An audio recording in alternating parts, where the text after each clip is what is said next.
Yeah, here it is.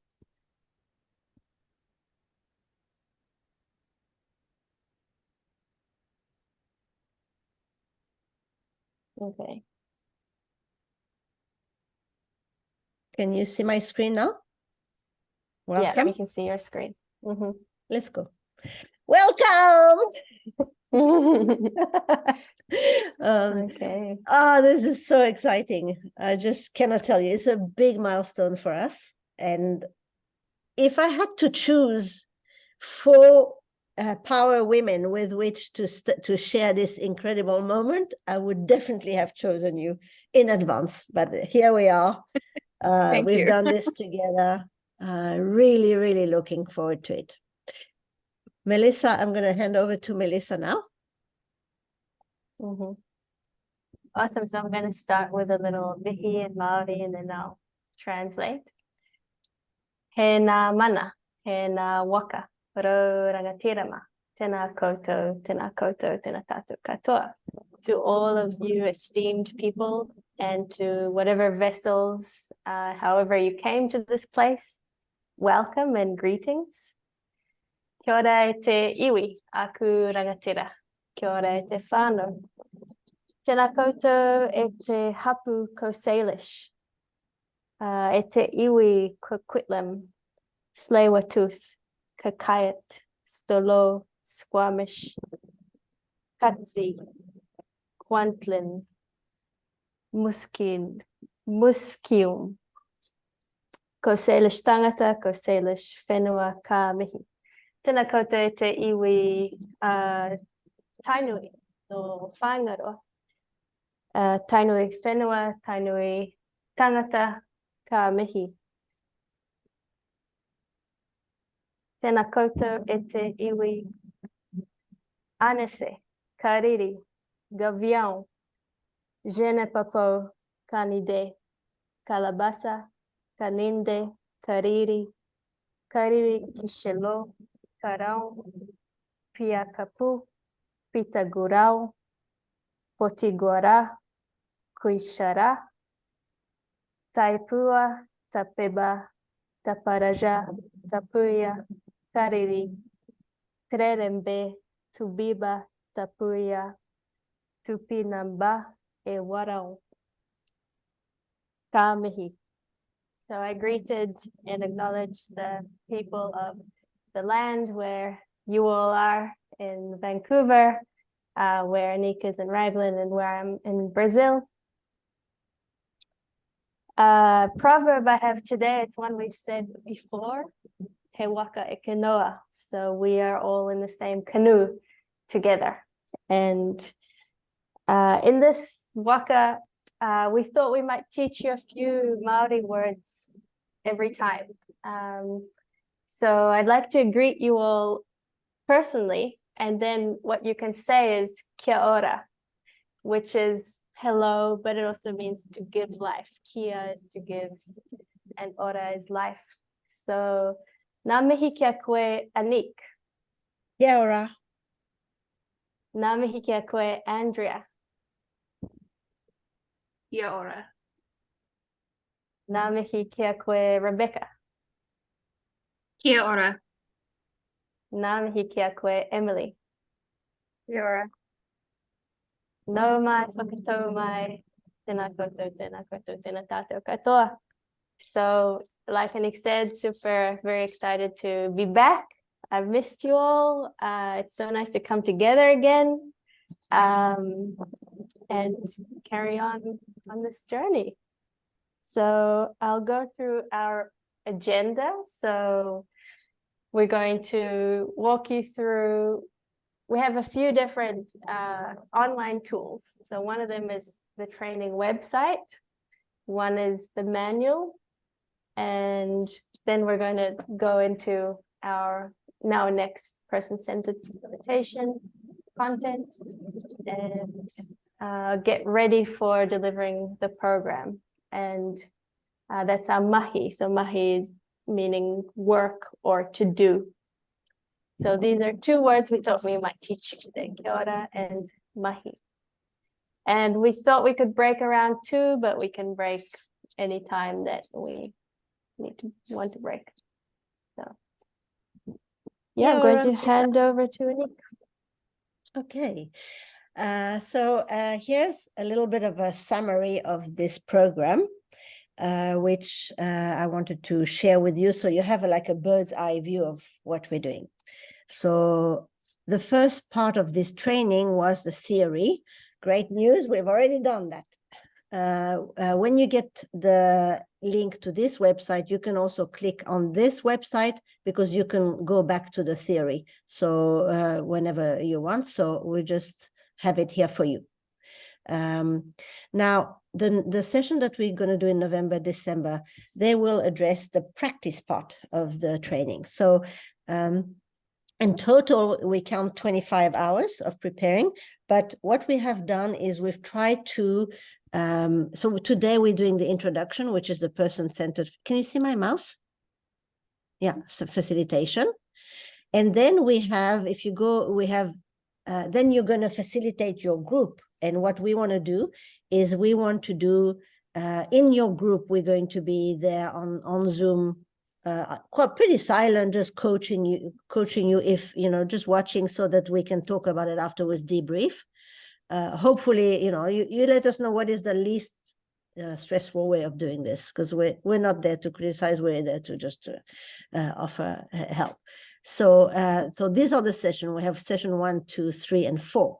But just before each session, we have a just-in-time session, which is a session that focuses on what you're going to do on the next, the session that you're going to facilitate. So we thought easier to pass out the material for each session rather than give you like a whole big long introduction out of the blue and then you're still on your own when you do it.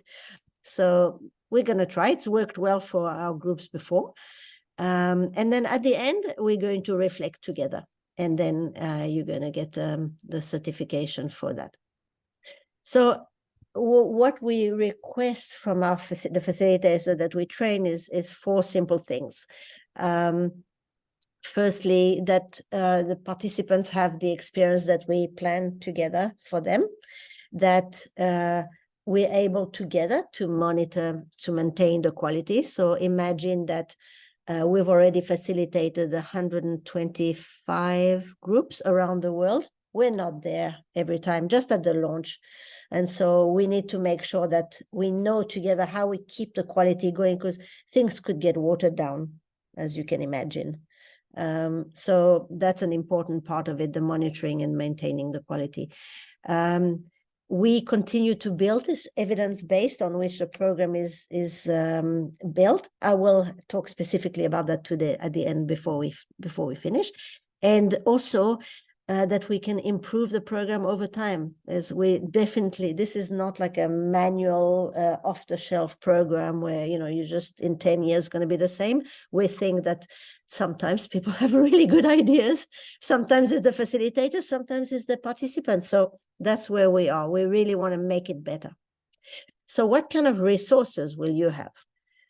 You will have the website onto which the 4th session of the program is based. Okay, so there's the description and then session 1, session 2.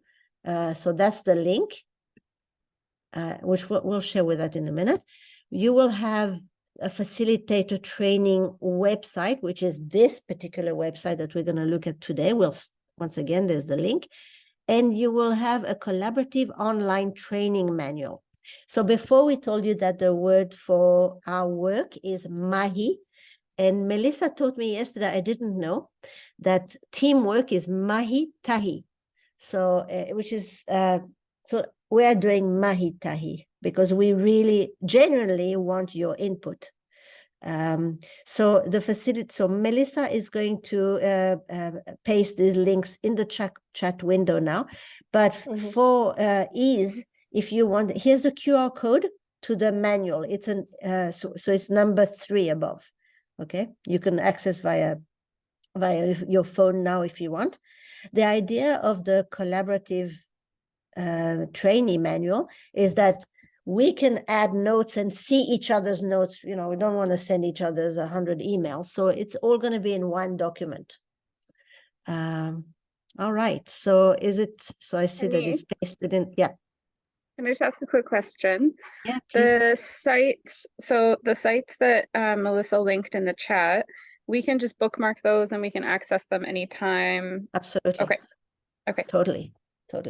And also if you bookmark them now, but also we'll send them all to you organized in an email after this. Because we know that. But for now, what I suggest is that you do the, on your phone or click on the online manual so that we can look at it together. Let me click on it quickly to just introduce it to you. So basically, it's going to be, it's our working documents. So it's got all the topics that we're going to talk about today, because we don't want you to furiously take notes on everything. We just want you to take notes on the things that you that matter to you, or some questions, or we're going to do this together. So now, Melissa will, so we're going to talk about the role of the facilitator. Okay, we're going to our first topic here, person-centered facilitation. So let me just give a brief overview of what we're doing in this particular session. Annie, Yeah. do we do the welcome round just to check in with everyone first? Oh, yeah.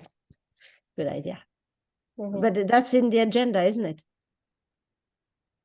Mm-hmm. Number 1. Oh, do you want to go through the agenda? Okay. Okay. So, oh, okay. Now I see what you mean. Sorry, I skipped over something. So if I go to the manual, we're going to have a first introduction. Okay. So how's everyone today? So, Anik, we have The question? that silly, funny question that we were going to ask. Mm-hmm. And on the website. Go ahead.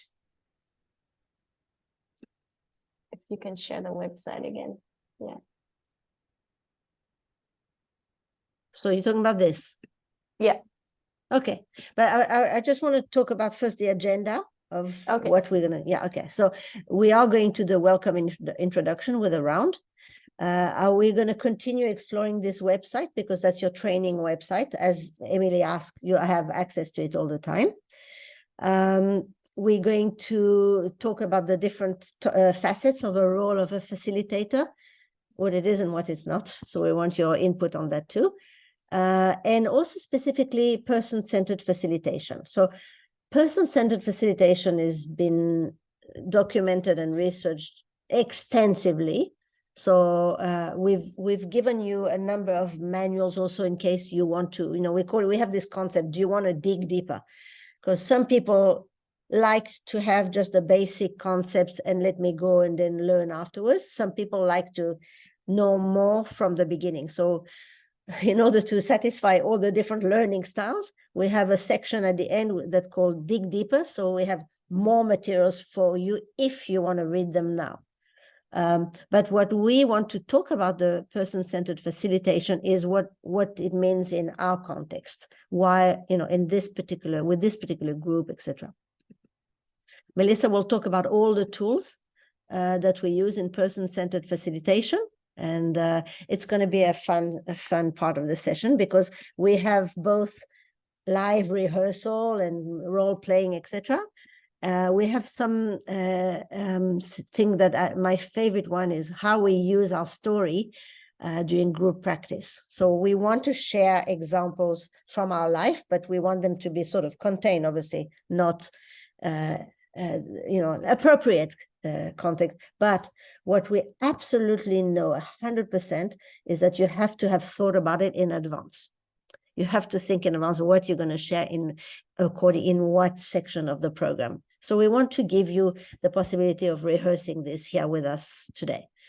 We'll briefly talk about things like other tools like car park, double clicking, co-regulation, which are things that happen in session, but we won't specifically simulate those. We'll just talk about them. And we'll also reflect about the role of the room setup.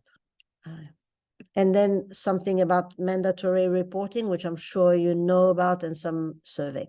Okay, so Welcome and introduction. So we would like you to introduce yourself, something about yourself and what brought you to the, why are you interested in facilitating Now Next training? But also we want to ask a question, like if this training was a dish or a meal, what would you like it to be and why? So give you a few minutes to think about it.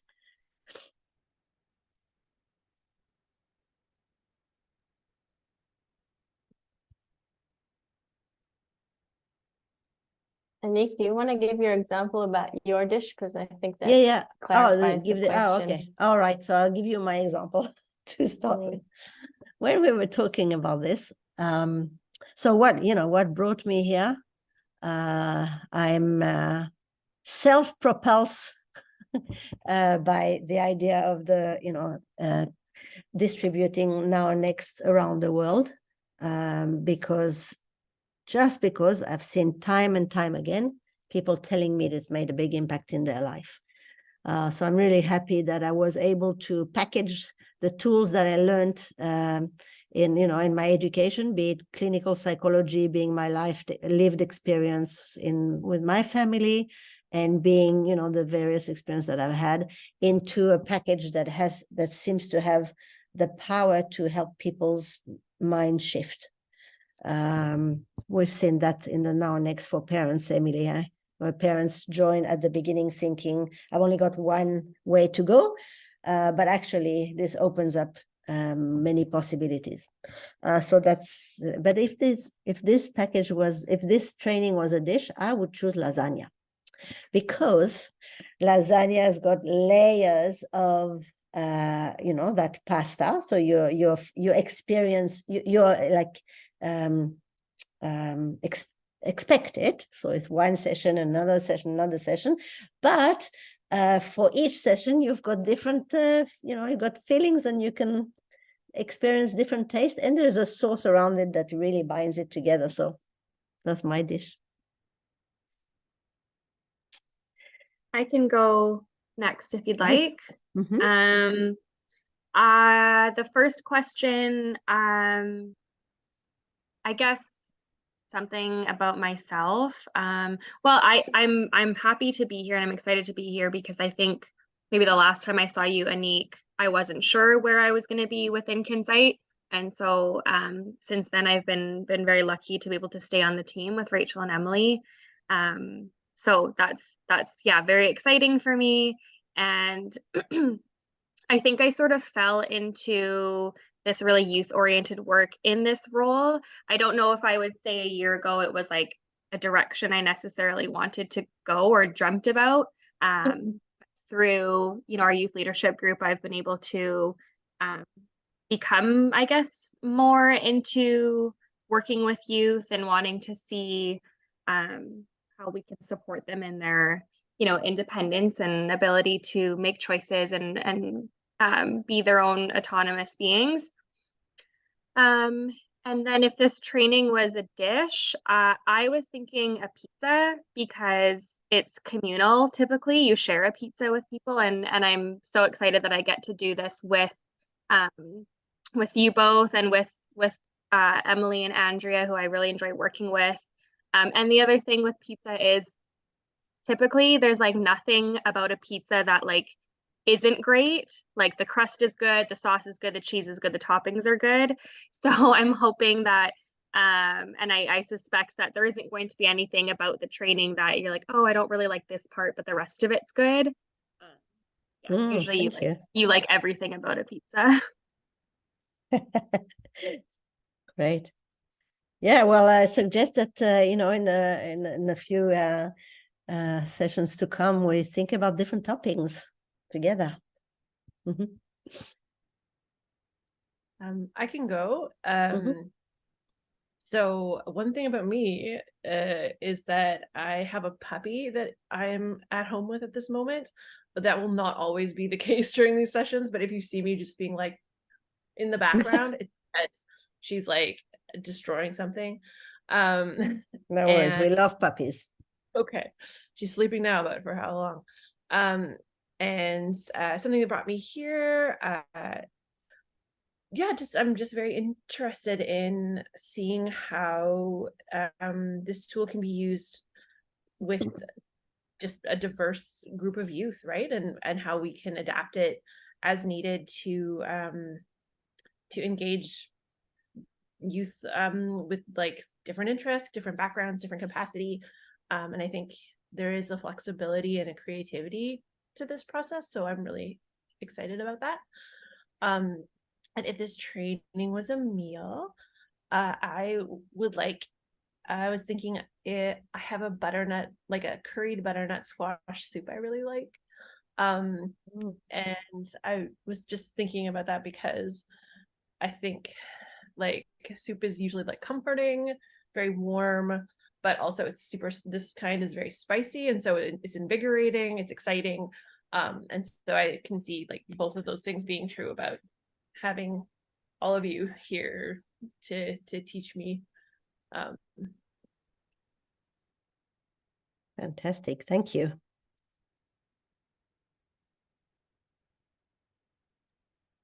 I can go if that's Mhm. fine, unless Melissa, did Yes. you want to go? Very good. So I have gone through several sessions of Now and Next, sort of as an assistant to the facilitators and sort of a support to people that have been participating in it, predominantly during the pandemic when we were still doing it over Zoom. And then I had the opportunity to take part in it in person, and that was really great. And I feel like I keep hearing over and over again about hope and the importance of having hope in your life. And I know that that's one of the stickers, one of the strengths. And I've never identified with that one because I've never felt like I've been a person who's had a lot of hope. I think I've tended to lean towards more of the anxious, pessimistic side of things. And only recently have I felt like I've started to really embody that and buy into that hope that is so necessary for all of us in our own lives as individuals, but as parents as well, and family members, and in all of our different relationships. And I'm excited to sort of continue down that journey of exploring what hope means for me in my life and support youth in this case to also focus on and understand what that can bring to them and focus on that as sort of that North Star of where they look to when they're making plans for their future. And if this was a dish or a meal, I would pick a smoothie from this place that's near in our community that I like to get smoothies from. Because it makes me feel like I have more energy, probably just a placebo. But it just kind of invigorates me and makes me feel good from the inside out. And I think that that's an important aspect of this program and the results of implementing it into your life. Amazing. Yeah, and also Emily was part of us launching a different, an extension of the Now Next program, which we call the Child Voice. And once again, I mean, I can say that, you know, you guys in Vancouver, you're like, well, you love experimentation and you embrace it. You know, I love the invigoration and hope and the North Star, because we have to, because when we launch a program, it's going to, by definition, there'll be facts and, you know, things don't work. And, yeah, so you guys are very, you know, you go with it when there is a problem, and, you know, we just overcome it together, which is amazing for us to have, because we do need a site to launch, to experiment with new idea, to trial. So, and I have worked with you, Emily, specifically in that. But yeah, invigorating. And I love what you said about hope. I have to sit with it for some time. It's very exciting. thank you for sharing. I can jump in. Something about me that I've realized, I guess, well, that I knew about myself, but it's become more clear from doing this kind of work, is that I love working in a team. So I had this job for 6 years, and then I started doing Now and Next and other little projects. Sometimes I'm just working on my own, but sometimes I'm working with all of you and people in a team. And yeah, I've realized that it's something I really love, is bouncing ideas off each other and yeah, making those connections. So what brought me to Now Next facilitator training was Anik saying, come, when can you sign up next? Yeah, I No, it feel was like Christine. It was Christine who actually well, invited. yeah, it was Christine inviting me to Vancouver. Yeah. Yeah, and before that, Now Next, yeah, Anik's gentle, excited nudges. As you know, I grew up with several Now Next versions on the kitchen table, and always hearing a lot about it. But I was doing very different work at that time. Definitely wasn't strength-based enough. So it's really nice to be part of Now Next, which is really focusing on strength and perspection, like Emily's saying, hope and vision. And yeah, no, if this was a dish, I would want it to be a thali, which is the Hindu word for meal. So, you know, it's one of these big plates with rice, dal, samba, chapati, something sweet, like all the flavors, and it all kind of balances out. So yeah, but it's nice to hear that we're energizing, spicy and warm and communal. Mhm. So I love those. Mhm. Okay. Thank you. Oh, I do feel energized. So continuing on our today's agenda. So we said we've already looking at this website. Just want to give you a quick tour around. There was the welcome page. There was a summary of the program in case you want to go back to what it did, you know, how things work. Person facilitation, which is what we're doing now. And we have the just-in-time sessions, which at the moment we've left blank because we want to address this with you when we want to put in what is important to you then. And then at the end, we'll have the, today we're carrying on with the facilitation prepares after the intro. And then at the end of it, we'll have our reflection, our debrief, which we're preparing this section now. So, all right, back to person-centered facilitation. So what we'd like to do is we'd like to discuss with you the role of a facilitator. So as I was saying to you when we were like waiting for to start the session, we know that you already have a facilitation experience. So we're not going to go through the ABC of what a facilitator is. We just want to really focus on more of what is it about this Now and Next facilitation. Melissa is going to take notes at the same time in the online manual. So and you're welcome to add your notes also, but from the discussion we want something recorded here. So in a moment we'll discuss together. But what I wanted, the bullet points that we talked about here is the value of the collaboration aspect. At the same time, there's a diversity and honoring differences, and the importance of the relationships. So the relationships between participants, between the participants and us as facilitation, between us, what is the supporting role of a facilitator. So you might have seen sessions where the facilitator sort of launches into charismatic, proclamations. That's not us. We're not about putting a show. We actually what we want to do is actually pull out of the participants, and sometimes it's slow, sometimes it's more, more, but we want them to experience that warm feeling, the spices and everything. So we need to actually bring that to the fore. That's what's the star, is the participants talking.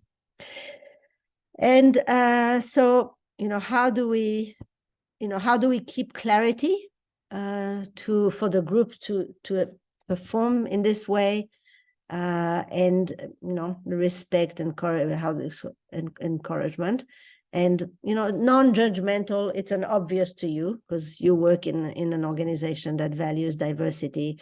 So I know that's what you're going to do. But integrity, authenticity, and mutual respect are basically sort of the core values that are at work in Kinsight. So I'd like to open the discussion to you too. To you, sorry, you also, not, and for you to say what particularly about the now and next facilitation. What are your thoughts about what could be different, or just what you like about it? So once again, the question is, what do you think the role of a facilitator is in a now and next group of young people? You can elaborate on one of those points or bring a new point if you want. I suspect that maybe how it differs or could differ from working with adults is balancing sort of the guiding and wanting to sort of empower the youth to share their voice, but also understanding that there's maybe room for education doesn't feel like the right word, but I can't really find another one. Knowledge, some teaching, right? Yeah. Mm-hmm. Do you have any examples to share about that? Something that happened in session? Well, I think perhaps with youth, like if a youth maybe sets a goal around wanting to be a firefighter, and that's something that we could help sort of youth and guide them or just support them in exploring that and brainstorming that idea. But maybe the teaching comes more into play around, well, what is the next step to something like that, right? It could just be maybe lack of experience or understanding that they might not know, and that might require us to be a little more hands-on with support at that point. Actually, I have an example. I don't think Emily was in the room when this happened, but Andrea and Rebecca. There was this young guy, when he was doing the goals, he wanted to be prime minister. I don't know what his name was. And, I watched how, the two of you would say, well, okay, well, what's, what do you want? What's the next step? And then I talked to Christine about it. And Christine's first reaction was, oh, I think we might know a local MP here where he could be, he could do a little internship. And it is absolutely embodying the value of what we're talking about. Because, in another situation, in another world, in many other organizations that I'm in contact with, we would have the CEO chuckle at the idea, or make a fun, make a joke or something. And it was so amazing for me to see that absolutely all of you just embrace the idea, So yeah, I know what you mean. That's great.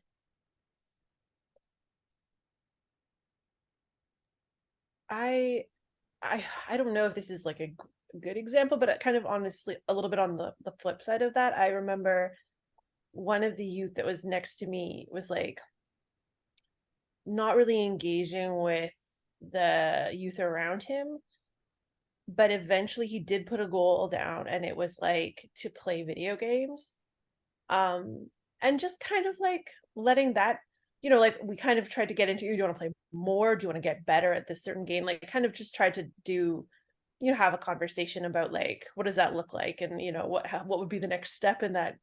But also not being like, well, that's not an important goal. Like you need to want a job or, like, I think it was, especially because he would like finally was kind of starting to like put stuff down. And I was like, just, like honoring that and Right. help him develop that idea and obviously like turn it into a goal that would work for this conversation. But like, I don't know, I appreciated like, prime minister, or like you just want to enjoy yourself at home, like those are okay, that's okay. Yeah, that's really, really important, because when a person doesn't have an idea, of a goal, doing something that, as long as it's a little bit of a new, like more or less, but that actually is paving the way to something, it might be that this person is in panic over, like, I don't know what a goal is, I don't know how to do it. So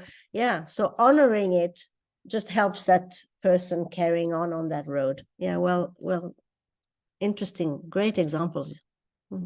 Thank you. I think we have a responsibility to recognize that we are connecting youth to both the content of this program and the tools, but also the opportunity to connect with each other, and that we have that role to help facilitate those connections, especially at the ages that we are that the youth are at. Just supporting connections amongst the group and helping people to create a community that can go beyond the dates of our facilitation. That's fantastic. Okay, great. Anything else? We don't have to have like any more here. I just wanted to start the discussion. Any other things? I don't know if it's a question or just sort of a thought, and maybe we'll chat about this more as we move through, but I think also being aware that, the age of these youth, like they're spending a lot of their time at school in very structured adult-led activities. And I guess I just want to be, and I think we probably all feel the same, of not wanting it to feel like this is an extension of school and like another class where adults are at the front of the room telling them or guiding them through something. Just sort of a thought, I guess. Yeah. Absolutely, that's fantastic. So we have to, and just like in the examples that you gave earlier,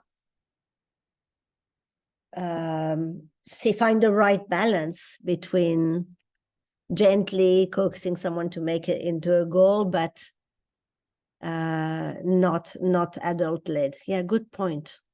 Very good point. Last comment or? No, good. Okay, thanks, Melissa, for furiously taking notes in our manual. That's great. I'll just move on here. Basically, I like that quote, you're the servant of the group, the steward of the process. So it's the process. It's a communal process, as community building, as Emily says. So we really value that process. So some of the quotes that trainees have said before you: person-centeredness is working together through a journey while acknowledging each other's talents, a life that's fulfilling. It's consciously supporting an individual to be in their driver's seat. So what is the driver's seat for each particular, and like Andrea, in Andrea's example, that might be the driver's seat of a bicycle, maybe at the speed.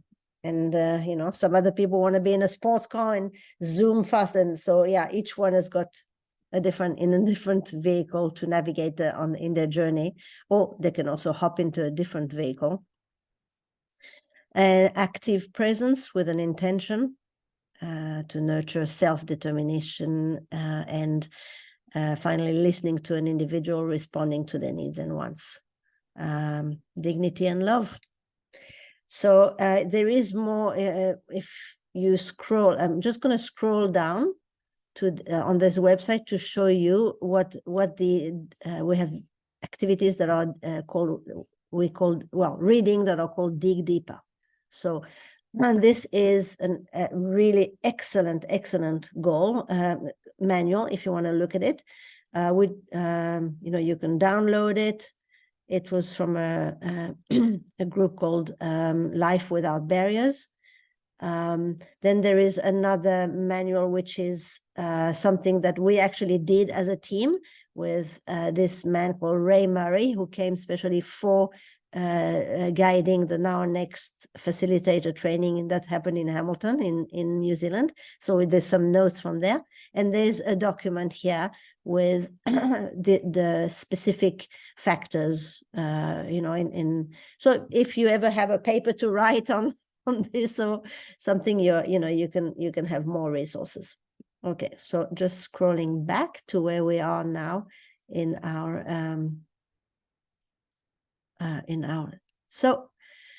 now is the time for me to hand over to Melissa, and she's going to lead us through some exciting tools. Okay, so I think I should share my screen now. Okay. Oops. Okay, thanks, Anik. Can you enable screen sharing? Oh, you mean it doesn't come back automatically? Okay. Yeah. Okay, here we go. Okay.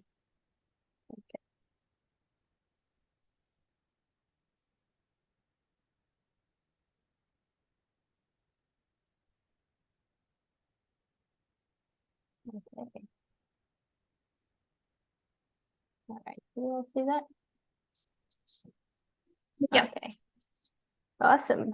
So I'm going to introduce some of these tools. Some of them we'll go through more quickly, and some we'll do a few activities or unpack. And that's because you're probably familiar with many of these. You've probably used many of these. And we're also going to practice them again in the just-in-times. So that's the session we do just before your group that you facilitate. So like Anik was saying, person-centered facilitation, it's all about finding out, listening to what people want, and then helping them live in their communities in the way that they choose or find meaningful. So rounds are a really basic way that we can discover what people want. So it's one of those tools that helps balance the conversation a little bit.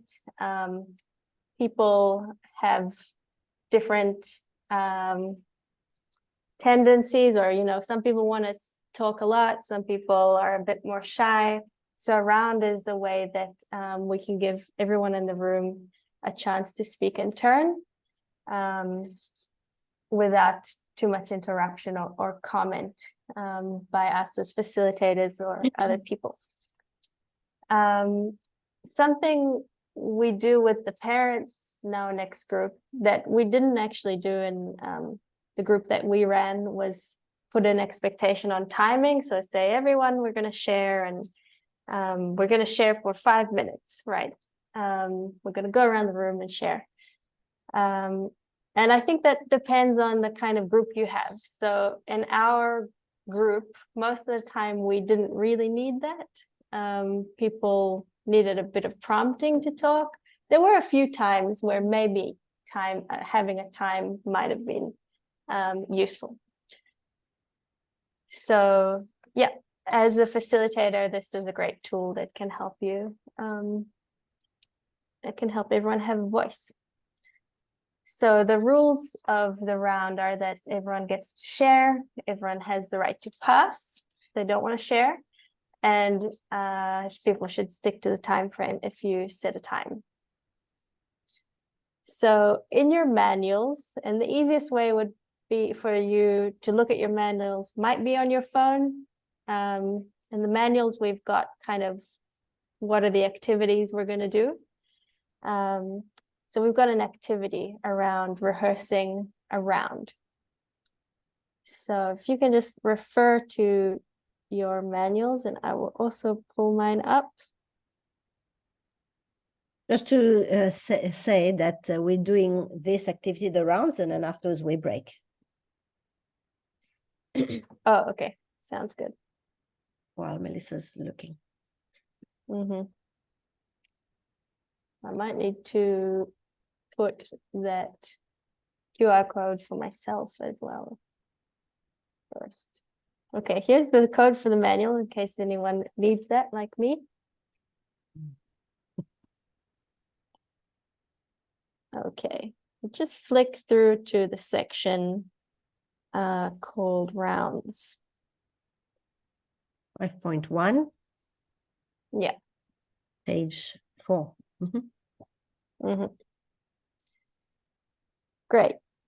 So a few other kind of things to think about. Sometimes no one might want to start a round, right? People are feeling shy, so there's different ways we can help people start a round. We had one in our group that was, we had a little stuffed toy and we were throwing that around, right? People, whoever caught that toy could talk. In Maori culture, we have a rako kōrero, which is a talking stick, same thing. Whoever has the stick can talk.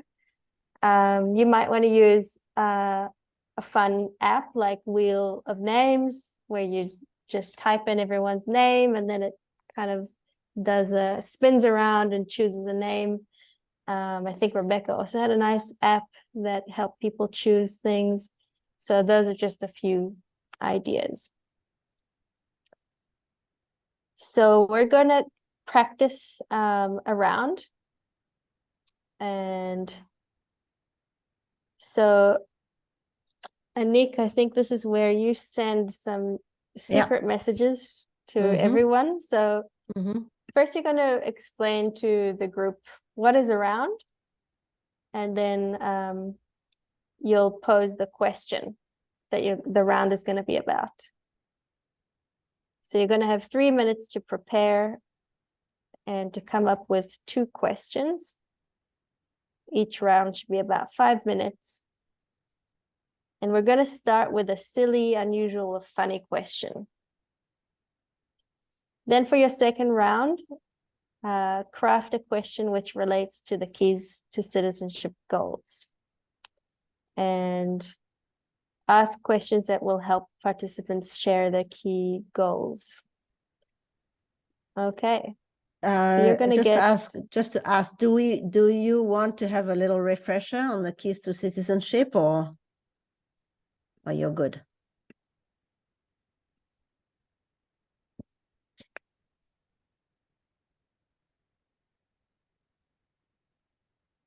A refresher would be helpful.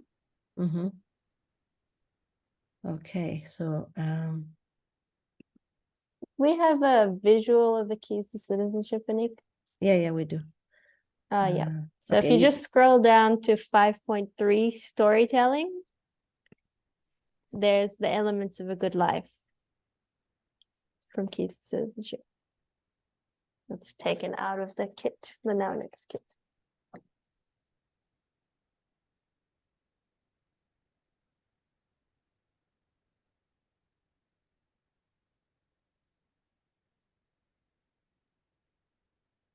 You know what I think we should do, Melissa, is I think we should first all do our fun round, and then afterwards we'll do our keys to citizenship.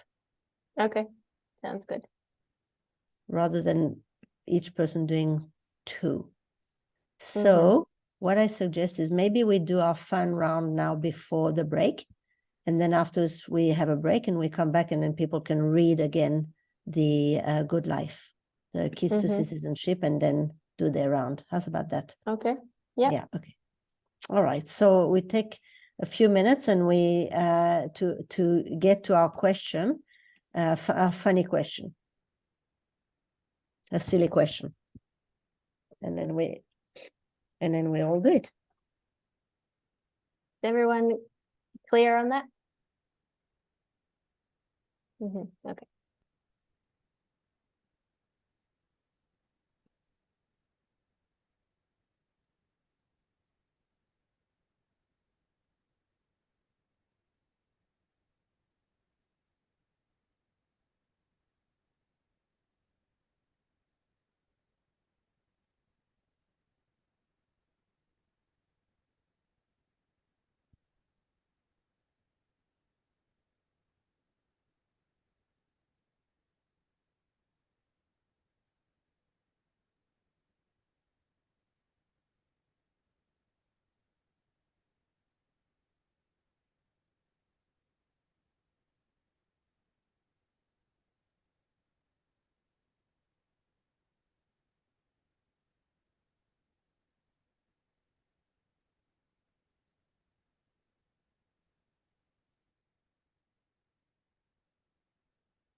Who wants to start, or do you want us to start? I don't mind. Go for it. So do Go you for it. want me to explain the round, say the Mhm. question, and then Yeah. pass it to the first person? Okay. Yeah. Mm-hmm. Mm-hmm. And We're also, at, Emily, yes. I didn't mention it. You can also throw it to your co-facilitator. So if you want, one of me or Anik can be your co-facilitator. So if there's just crickets, that's a nice Okay. kind of strategy of. Mhm. We're at the point right now where we're going to do a round. I will ask the group a question, and if you would like to answer that, please do, and then pass it on to another person who would also like to answer. If you don't feel like answering, you can just say pass or nothing at all, and that's totally fine. We can move on to somebody else. My question today is, did you have a favorite cartoon when you were younger? And what was that cartoon? And I can answer first. I had many cartoons that I liked, but one that I really liked when I was younger was a cartoon called Recess. Is there someone else that would like to answer next? Does it have to be a cartoon or can it be any show? Sure. Any show is fine. As a child, I actually don't really remember this, but apparently for like a full year, I watched the movie Annie daily. And that was my favorite. I also you liked that one. so great.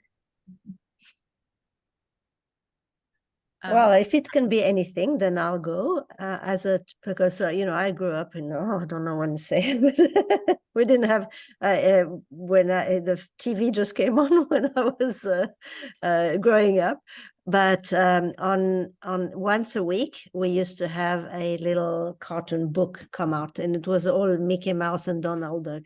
But I used to wait to go with my mother and buy it, and then come home and then read go through it in 10 minutes and then say, okay, can we go and buy another one? And my mother said, no, you're supposed to last you a week. When I was yeah. So that was basically Mickey Mouse, Donald Duck. I forgot what it was called. It's a good experience. Anik, is there another person you can pass it to? I'll pass to Andrea. Thank you. I wasn't allowed to watch a lot of TV as a kid, but I did really enjoy the cartoon Pinky and the Brain when I was able to watch it, about two mice that are trying to take over the world. I remember that one. And Melissa, do you want to finish it off? Yeah, sure. I also really liked Pinky and the Brain. That reminded me. But the one that came to mind is, I think in English it's called The Moomins. Do you all know that one? The Moomins. Yeah. Yeah, in Israel it was a big cartoon. I can't really even remember what it was about. It was just these magical creatures that had all these different kinds of adventures. Awesome. Thank you. Mhm. Okay. I'll have to look it up. Mhm. That's the end of our round. Great. Okay. Who Thanks, wants to do Emily. another funny round? I can go. Mhm. Okay. Let me just pull up okay.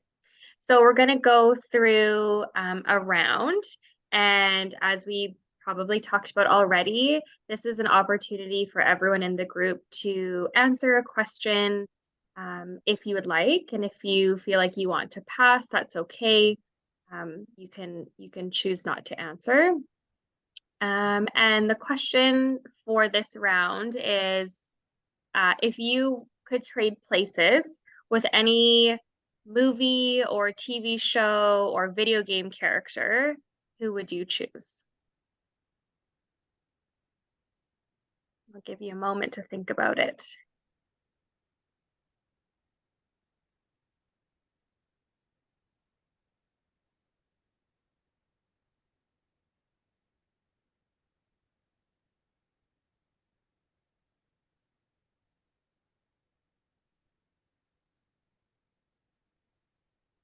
I see my co-facilitator Melissa nodding. I'm wondering if you have an idea or an answer.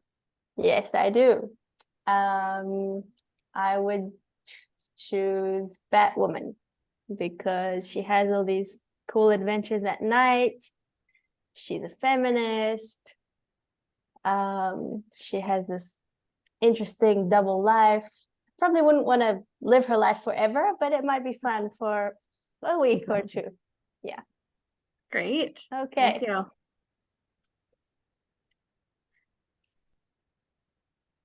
Is anyone else feeling like they've got an answer that they want to jump in and share? I can share. I really liked The Parent Trap movie growing up, and it ends on a really high note for both of the twins.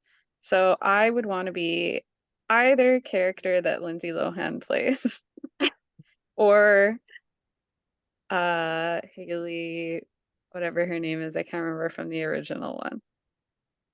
So we'll go with Lindsay Lohan in The Parent Trap. Great. Thank you. Andrea, did you have an answer you want to share? I can't think of a single movie that I've ever seen in my life at this point. But all I can think about is like a terrible cheesy Christmas movie I saw last year that was awful. It was called A Castle for Christmas. But I love terrible Netflix Christmas rom-coms. And in it, she just like buys a castle in Scotland, and I was like, regardless of the rest of the movie, hanging out in a castle in Scotland, doing whatever you wanted. Oh, writing books is what she's doing. Sounds pretty ideal. So, yes. Great. Nick. Well, I'm gonna answer the non-question. So I'm going to answer what movie character I wouldn't want to trade place with, and just for fun. So there's this series called Motherland. It's a British series, and I was thinking of Emily when watching it. It's the role of a mother who's got two little children, and absolutely everything that can happen in a life of a parent with little children happens. She can't get any help. She can't get a babysitter. So it's really funny. It's called Motherland.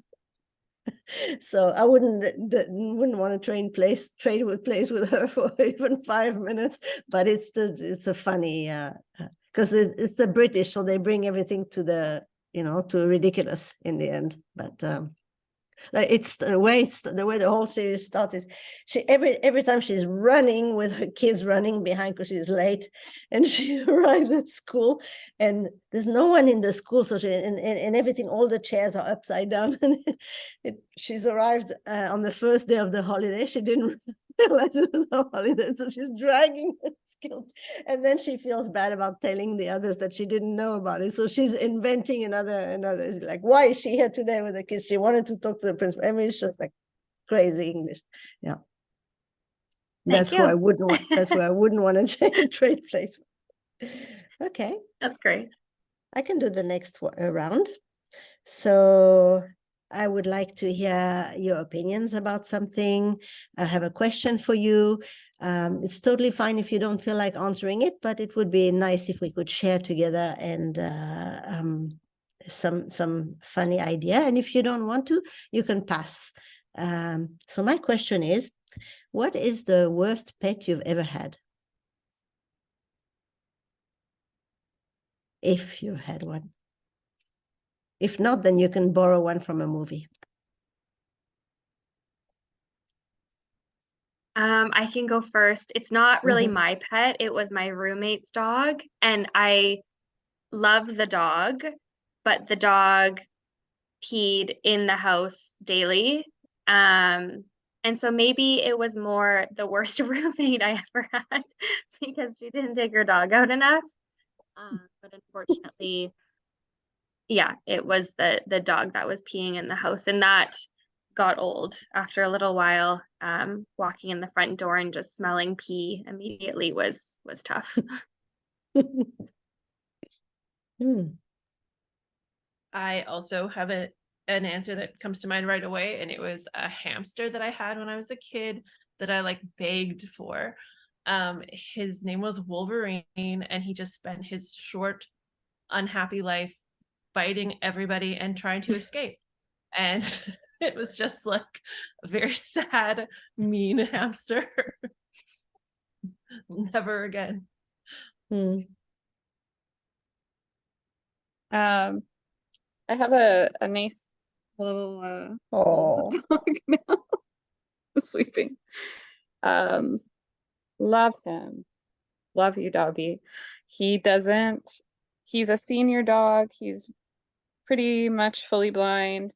He just doesn't want to be around kids at this point in his life. And I have 2 children. And so life is just stressful for him. And in turn, he sometimes makes life stressful for us. ouch. So he gets to spend weekends with my in-laws where there's only adults, and he gets respite there. But right now he's just sort of the like cherry on top of the Have you had him stress. since he was young? No, I don't know how old he was. We've had him for 5 years now. But yeah, they're just at such different stages of life. So we're trying to support him to be as comfortable as he can and not so stressed out. But he's also just a really stressed out guy. So lots of howling, lots of snaps at the kids. So yeah.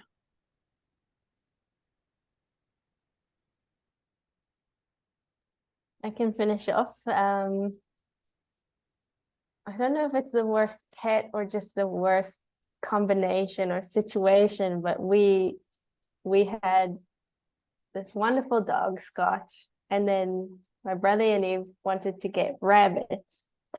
And the way that we set it up was just not a good combination, because the rabbits had this outdoor area with this glass sliding door, and the dog was just look at the rabbits all the time and was completely obsessed. And whenever anyone would try and open the door to get some herbs from the garden, the dog would try, and there were a few accidents, and so that was probably the worst pet combination.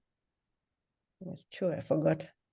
I used to stand by the window all day, and then we used to call it rabbit TV, because he was just looking at I don't know if they could see him through the glass, but I would have been terrified if I was a rabbit.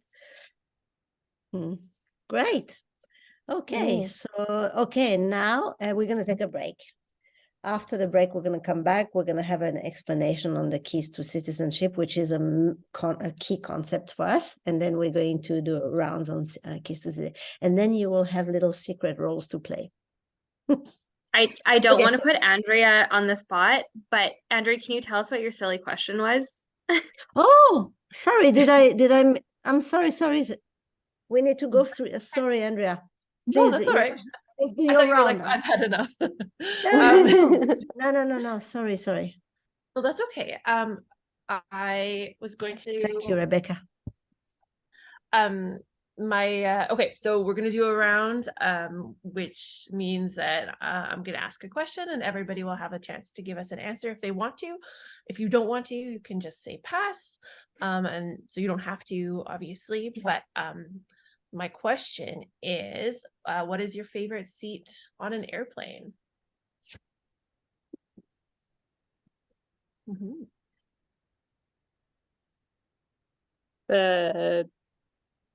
The driver's seat, because if I'm not flying it, we're gonna crash. Cool one. But also just nothing close to the bathroom because it smells sometimes. Yeah.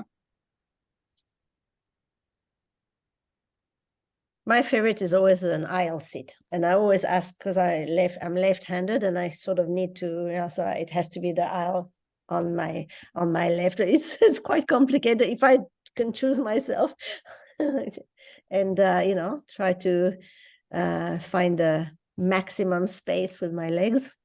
But that's think I'm definitely a window seat person. And depending on the plane, I don't mind the last row because sometimes you can actually recline quite a Wow. bit and you don't have to worry about anyone behind you. Mhm. Cool. These are Wow. all very good I'm learning a strategies. lot, yeah. Yeah. I also like the aisle seat, but the window is also nice for a shorter flight. Yeah, so aisle towards the back. Thank Yeah, you. I guess being in New Zealand, I'm used to very, very long flights, and the window is only rewarding for 5 seconds. Like you should take off, and that's it. The rest of the time it's sea. So, good one. But hey, let's maybe one day we'll plan a faraway destination to facilitate some our next program, and we could all fly together. Wouldn't that be nice? Now we already chose our seats. Yeah. Sounds good. Okay. Thank you. So, Okay, Melis, so did we'll you take do a your break. question? Did you do your question? Oh, no, I didn't. Okay, sorry. Sorry, people, for like completely derailing. That's all right.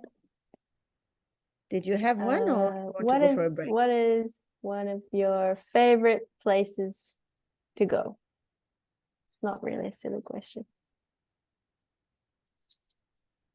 Favorite location in the world, or? Like one of your local favorite places. Oh.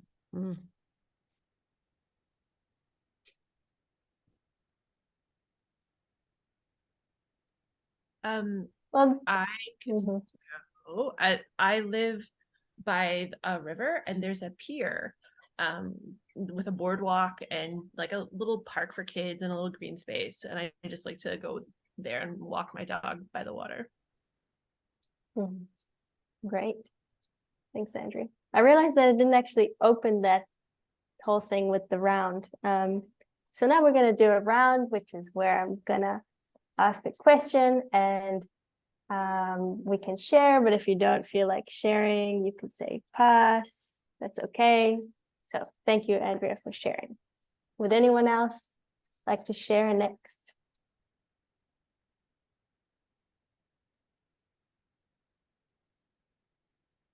I wish I could say something like, these views or something, because I live in a really, really beautiful place with amazing views over the sea. But the thing I'm most excited about right now is we have a new Indian restaurant in town. And so that's where I want to go next. Nice. Me too. Okay, anyone else want to share their favorite local place? I was gonna say either my parents' house or my sister's. They're both very close, but they're both very good hosts and they're both very good cooks. So that's always a nice place to be, because then you can just sort of sit back and wait for food to be ready. Great. Nice. It's very handy when you're a busy student, as you are, Rebecca. I'd like to go to this used bookstore called Western Sky that's in Port Coquitlam, and I like to look at all of the children's books mostly. I like to collect children's books for You mean my children, but also old like myself. vintage books, or just? They're just like secondhand. A lot of them are older, but then there's some newer ones as well. Emily has a great children's books collection. I already took some photos. I realized in my little picture here, I forgot my son found my biography of Mary Kate and Ashley Olsen, and is placed it on display. I'm gonna remove that in our break. That's so embarrassing. Rebecca, you just I just sent you a That's chat. I it. was like, is that Mary Kate and Ashley Olsen behind you? I was so proud as a Where's that? Show teenager. us. That Oh, is wow. so funny. I could never get rid of this. Anyways. That's Yeah. gone So now. you, So are you the kind of mom who doesn't want screens for the kids or something? The reason why I'm asking is because we had a family friend who used to write amazing books, and he put them all online for free access for really, really great books. So I'll send you oh the link. nice. I'll Nice, put the yeah. link in. Mhm. Yeah, no, we use like television as another babysitter for us. So we're not against screens. I just really like books. You just have a bit of experience, that's all. Because if I meet first-time parents or something, it's like no screens, no screens. I say, yeah, yep. Let's see how long this lasts. We did it for Theo until he was 2, and then now it's Yeah. just yeah. Yeah. Great. Okay, so we take a what 15-minute. Okay, so it's what if we come back at 1:45 maybe? It's going to be a little Can bit I more. It's also, just yeah, can I Yeah. confirm, are we, I think in one of the emails, it was noted we were going 1 to 3, but I think that we're going 1 to 4. Is that right? It's 3 hours? so okay. So what I said at the beginning is that we plan for actually 3 yeah, we plan for 3 hours, but actually I don't think it. So what's the time now at your place? Just shy of 2:30. 2:30, and we have until 4 p.m. In on the books, but we will try. We don't want to, we would like to go to see if we can finish earlier. We'll see. Depends. Okay. Okay, thank you. Okay. So did we get the times wrong again? Seems So like we did. 2 is when we'll come back, like Yeah. in 15. Okay. Okay. Okay. Okay, See you then. great. Oops, they logged out completely, or no? I guess so. So is it Turning my 1? camera off so that I can Okay. move around. Yeah. Okay. Yeah. Me too. Yeah. Mhm. So Melissa, Time there?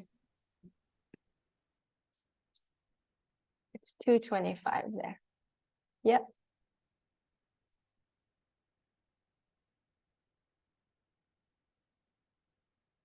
Sure.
And back on.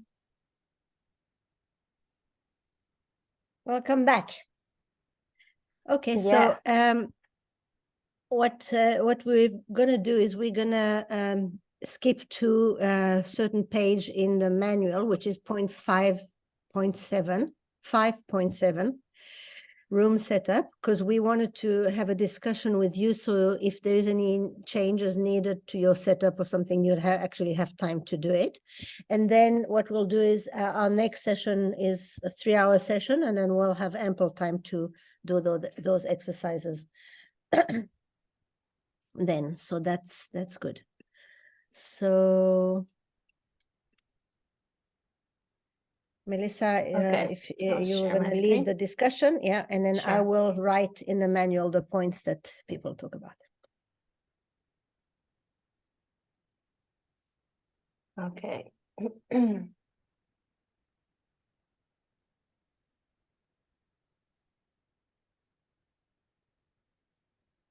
Okay.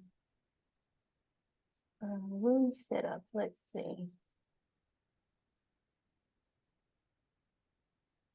While Vanessa is on the page, basically the questions are, what worked, we want to reflect what worked well and what could be improved from our our next youth group that we had in Vancouver. Mhm.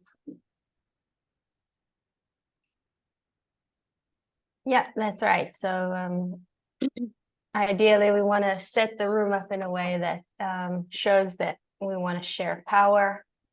We had a semicircle at Kinsight, and taking a chair out if someone is not coming today is also a nice thing to do. So yeah, just like Anik said, we wanted to brainstorm, what do you think worked? What do you think we should change? What didn't work so well? I mean, we're gonna have like 4 or 5 times the amount of youth. So I worry that, yeah, I don't think the semicircle is gonna be physically possible. I guess it may sort of coming to the summer, Andrea, when you and I with Anik ran the signature strengths and goal setting, we had a pretty large group at that point. And that seemed to work okay, sort of the way we had it. Yeah, I guess for Emily and Melissa, we just had individual tables all throughout the room. And I think what was nice about that is it allowed us to sort of just walk through and around and not necessarily having like one end of the room as the front of the room and where the facilitators stand. It felt a lot more fluid than that. Great. So how many people have signed up for this next one? I think Andrea just told us right before, but I've already forgotten. 13. Oh, already 15. Okay. Yeah. And we're maxed Right. at that. And that's based on the number of kits that we have available right now, as well as just our capacity with it being our first one. So can I just ask, have you decided who is going to facilitate, or are the 3 of you going to be part We of that? Or? all three of us are doing it. Okay. Great. Great. Makes sense. All hands on deck. Okay. Okay, so when we list what worked well, so actually I'm going to write Rebecca's point as something as an improvement, because that's where we look at when we it's not so much an improvement because there's more participants. It's not so much an improvement above last time, but because there's more participants, we need to look at a different way to organize the table, is what I mean.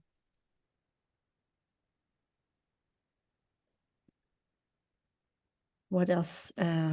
What else can we write under what works well, either what worked well or what needed, or what do we want to do this time or improve? The snacks worked well last time, I think. that's like set up in the space, right? Like, Yeah. so I think we got to make sure that we've got those. Sorry, what else did you say? Snacks and what? And space? Oh, no, just the Snacks. snacks. Okay. I actually didn't see because I was on a Zoom. So what was the situation with the snacks? Just had like assorted things that they could have when we took breaks. And we have promised refreshments for this group as well. And then maybe something more substantial on the last day. Possibly a piece of Nice. Okay.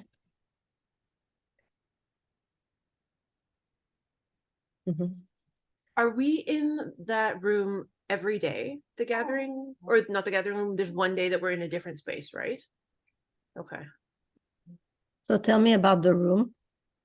Sorry, no, we're mostly in the multi-purpose room. Is that correct, Rebecca? And then the one day we're not in the multi-purpose room.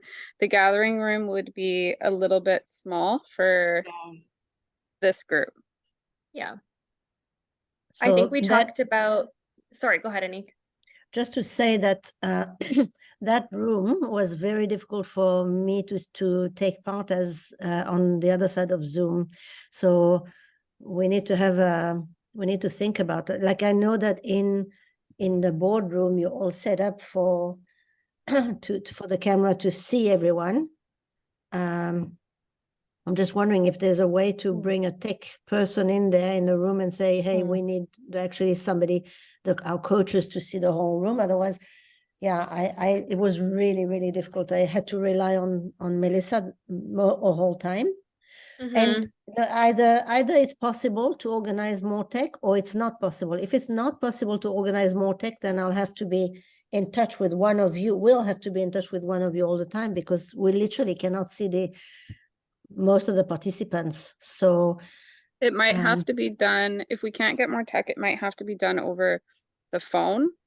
And then we're handing, every time someone's speaking, we're handing it to that area.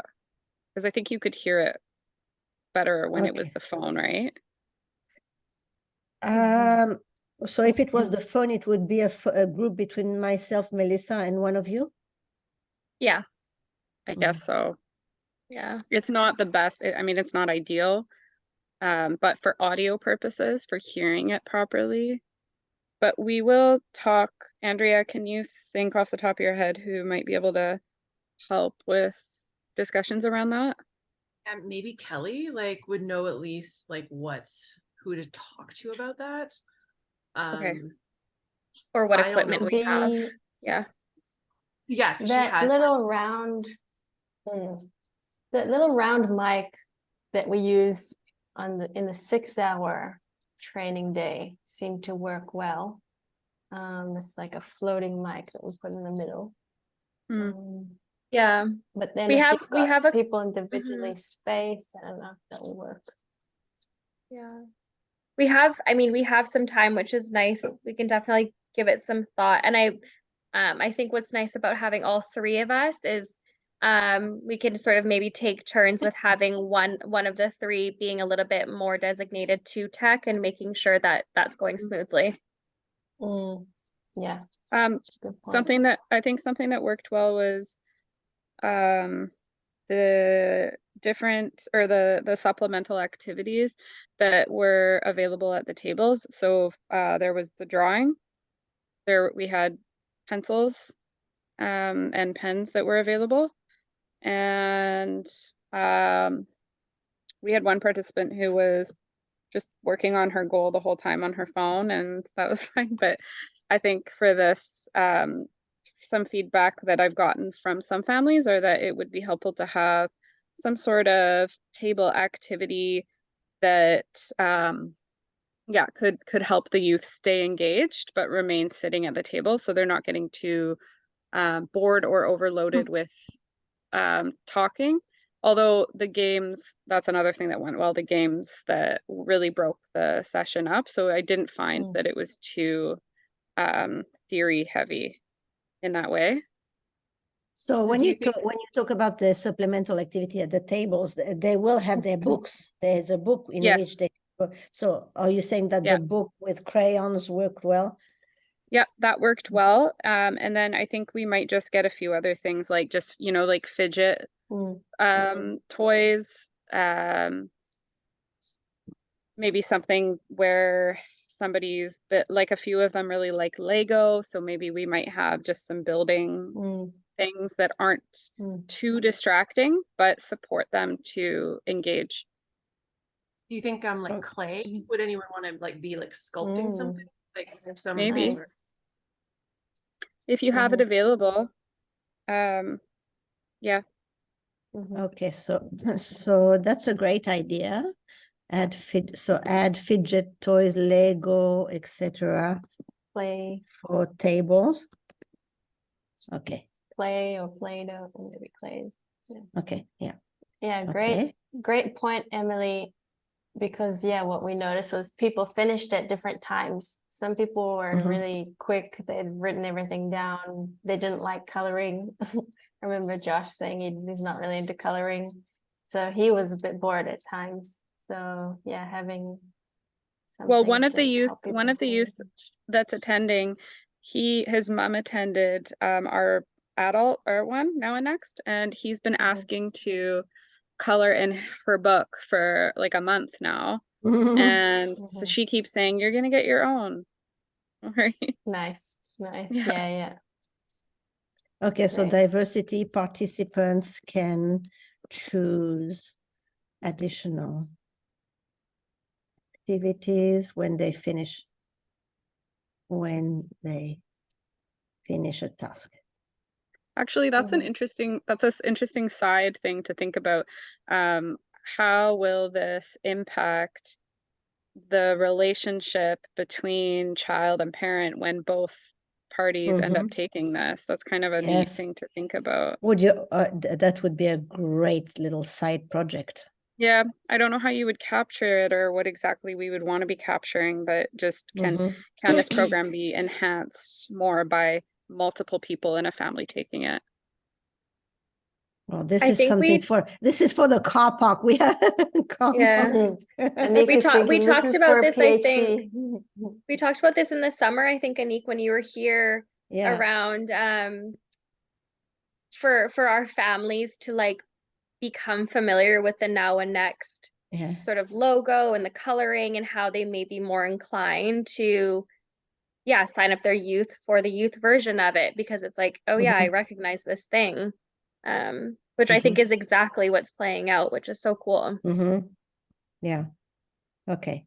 Great. I'm just noticing that we're going on to a minute before 3.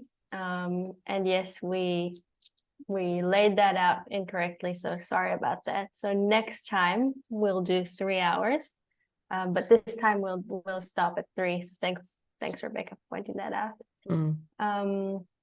Should we do a round of? Sorry, I'm fine to continue for a bit longer. I don't know, Andrea and Rebecca, if you both have time or not, or Anika and Melissa. Yep, I'm fine to continue as well. So am I. Okay, so for how long? Half an hour?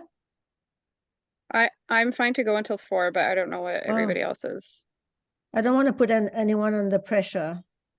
No, that works Yep. for me. I might have to yell at the dog sometimes. Okay, Rebecca? Yep, that's fine. Oh, wow. Okay, thank you guys. Yeah. No, we can organize it also so that we do more, but that's fine. Let's continue because this is actually a really great discussion. Let's do you have any more like points like what worked well and what needs improvement? Because the next thing that I want to do after that is go through what needs improvement and then divide between us, like who's going to do what, obviously, because it's not like all one person. Or so any more thoughts on that, on those points? Oh, sorry, Emily, go ahead. No, go ahead, Rebecca. I was just thinking when we did the youth program with Melissa, we had like 2 people per table, but then when Anik was here, we had maybe like 3 or 4, maybe even more youth at a table. And I just wonder about if there's which works better. Yeah, in this upcoming session, if we want to limit it to 2 youth per table, or if we liked having more of a communal, more people at a table. Okay, so type of deal. where do I list this? What worked well? Thinking, okay, let's I- think. I lean Okay. towards like 2 per table personally. I think that's more comfortable, especially with the material sort of being spread out. Okay, so you know what? We'll discuss this. We'll discuss this after this is the stage of brainstorming. So I That would be a think lot of tables. first- This is my thought Mhm. about that. sorry, can you repeat this? I missed. Oh, I was just thinking if we have 15 people and if they all come, like that'd be like 7 tables. That might be a bit, A lot. but I Yeah. do understand like we do need this space to spread out. So Well, how do we also organize this? Because I think Rebecca is referring to the fact that there are some people maybe amongst the people that are less comfortable, like perhaps I don't want to be stereotyping, but perhaps people on the spectrum might be less comfortable in a bigger group, but there are other people who like the social proximity. Yeah. So Yeah. how would we know? Because you wouldn't know these people in advance, right? So is there a way to consult with them when they arrive? You know, would you like to be at a table of 2 or a table of 4? That might be. we could have different, I'm maybe even envisioning different sort of seating style options. I know one youth in particular, he's been coming to youth leadership and he almost never sits on a chair at a table. He's usually ends up finding the mats even when they're tucked away and pulls it out and we'll sit on that. And so I wonder if we like have some tables that are meant for 2. Maybe we push 2 tables together that makes a group of 4 or 6. Maybe we pull out some mats for those that want to be down on the floor, and Yes. youth can sort of choose as they come in what's most comfortable for them. Okay, we could Yeah. have Brilliant different idea. tables laid out with what, also 1 or just 1, 2 or more? Yeah, 1, 2 or We- more, and yeah. let them sit where they want, but maybe combine. How do I reflect well on what you just said? Let participants choose. Yep. But perhaps combine some tables, you said. Yeah, exactly. Yeah. So it's yeah. And we also have, I know in some of our smaller spaces, we have even individual little like they're almost like TV dinner stands Yeah, type that's of what thing. this So even one, yeah. yeah, so even some could sit individually if they prefer. Okay, so we'll just Yeah. we're putting this out as a question. Okay. Yeah. I would like to think about and take a look at the scripts and the PowerPoints, because I just want to look at them with a lens of plain language and making sure that we have it. Yeah, we talk about things in a way that is accessible for people. Okay, so that's a good point, because I was going to say that anyway to look at and prepare for session 1. But you're right. We may need to go over the program itself. So we did this one different to the now next for. Oh, sorry, I just pressed on Siri. Yeah, can you hear me? Yeah, we can. Siri just came in the middle. Okay, so here, take a look at the materials share in session 1. So we've organized not slides and scripts, but a running like a web page for session 1, like you had. The reason for that is we've been told in the past that for a lot of the participants and a lot of the facilitators liked to have that as a running. So if Melis, if you click on that, on the link that I just put in, I don't know if it's going to change your screen or if you have to unshare. I can actually do that. That's interesting. Okay. Yeah. So if we, so this is the session 1. So when we said at the beginning, these are the resources that you get, that's what it is. Really, really happy for you to have a look and make suggestions.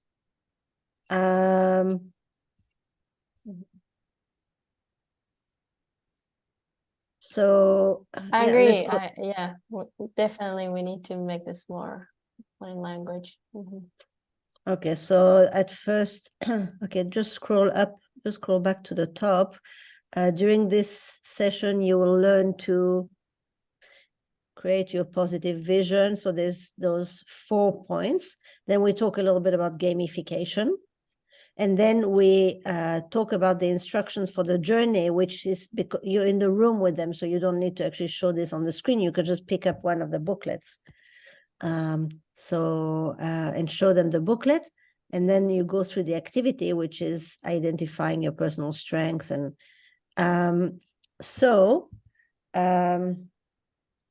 what I can do is I can make a copy of that session 1 and have, Emily, would you like to have a go at changing some of you okay, great. So you have a go at this one. I will make a copy for us. So then you can just completely change that one if you want. Okay. Session 1. Yeah. I will just make a copy for us. I will duplicate. So a copy of session 1. And the copy of session 1, I'm just hiding from navigation. So you actually won't be able to see it. But okay. I will need to share with you. Does anyone else want to be part of this project? I'm happy to be a second set of eyes with you, Emily, if you'd like. Emily, that would be great. And Rebecca Fisher. Okay, so you're both editors, and I'm sending you now a link to the page that you can edit. Thank you. And a thank you note. It's great because we don't feel that we have the answer right away. We just come from a perspective. The other thing also is that we've done this program already with very high functioning youth with disability. I did 4 programs like this in New Zealand, and they didn't have a language problem or issue, but it doesn't mean that we can't make it better. So thank you for going over and changing the language to suit your. Also, there's some words that you use in Vancouver, in BC that there was a thing I remember last time what was it?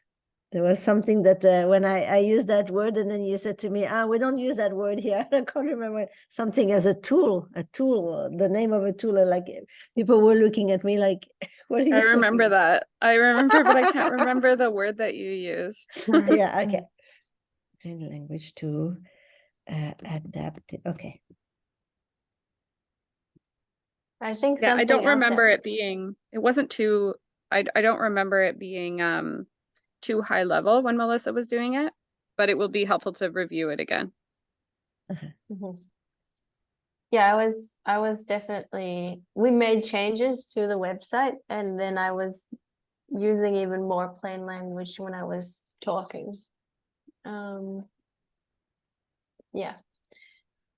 What worked well, I thought, as well, was identifying those people that needed more support. And then, so sorry, just a sec. I need actually an email that's Google. It doesn't work with your Don't know why with your Kinsight ones. Do you have a Google account? Yeah. Do you want me to put it in the chat box The here? chat, yeah, in the chat, please. Yeah. Yeah, I'm just doing this now because actually I want to, before the end of this session, I would like you to click on it and yeah. Thank you. Thank you. Carry on, Melissa. Sorry to interrupt you. No worries. Yeah. What I was saying that worked well was identifying those people that needed extra support and then buddying them up with one of the facilitators.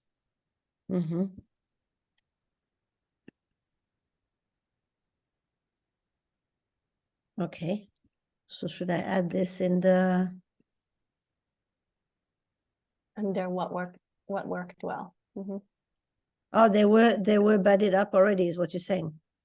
Yeah, Okay. we had people sitting next to each other.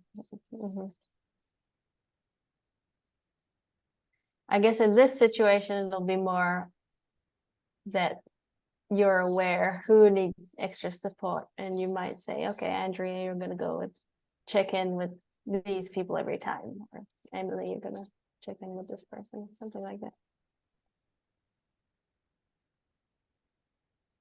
Which is something that we do in our next program also. We have facilitators who have a good connection with some of the participants to just go and check, but that you need to do this in session.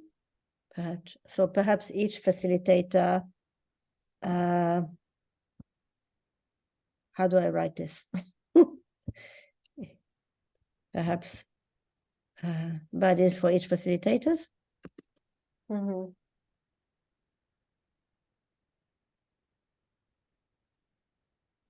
I apologize. I realized I forgot my computer charger at work, so I'm just going to switch to my personal laptop. So I just have to boot out for a second. I'll be right back. Okay. Thank you.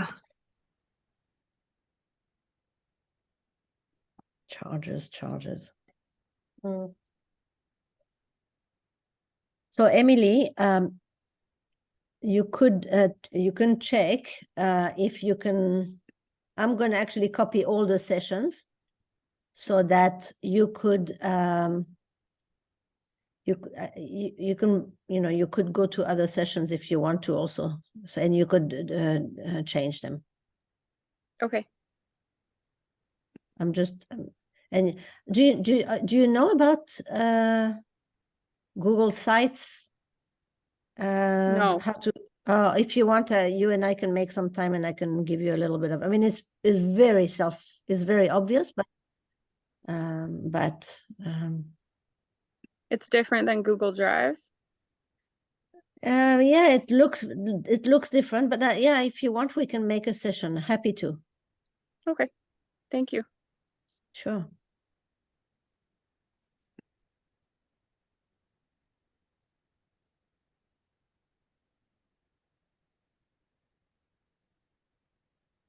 Okay. Hey, anything else that worked well or that needs improving?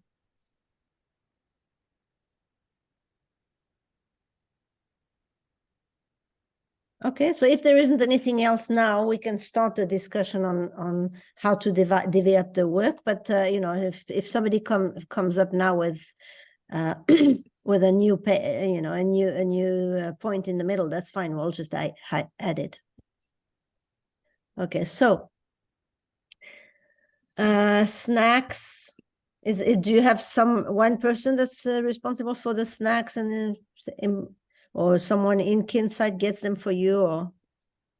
So Rebecca already bought them today. Oh, okay. And we will just bring them to the room. Okay, so they're already in Kinsight? Yeah. Okay. One of the days we will have, I think we're doing a pizza lunch, maybe at the end. So we'll have to organize that. Okay, so I don't need to write in names. That's something that you're going to do amongst yourselves, right? I think Rebecca can do the pizza lunch, or Rebecca, I don't know if she's back. Yes, she Rebecca is. likes to put it, she likes the credit card points. Yeah, I do. Okay. Okay.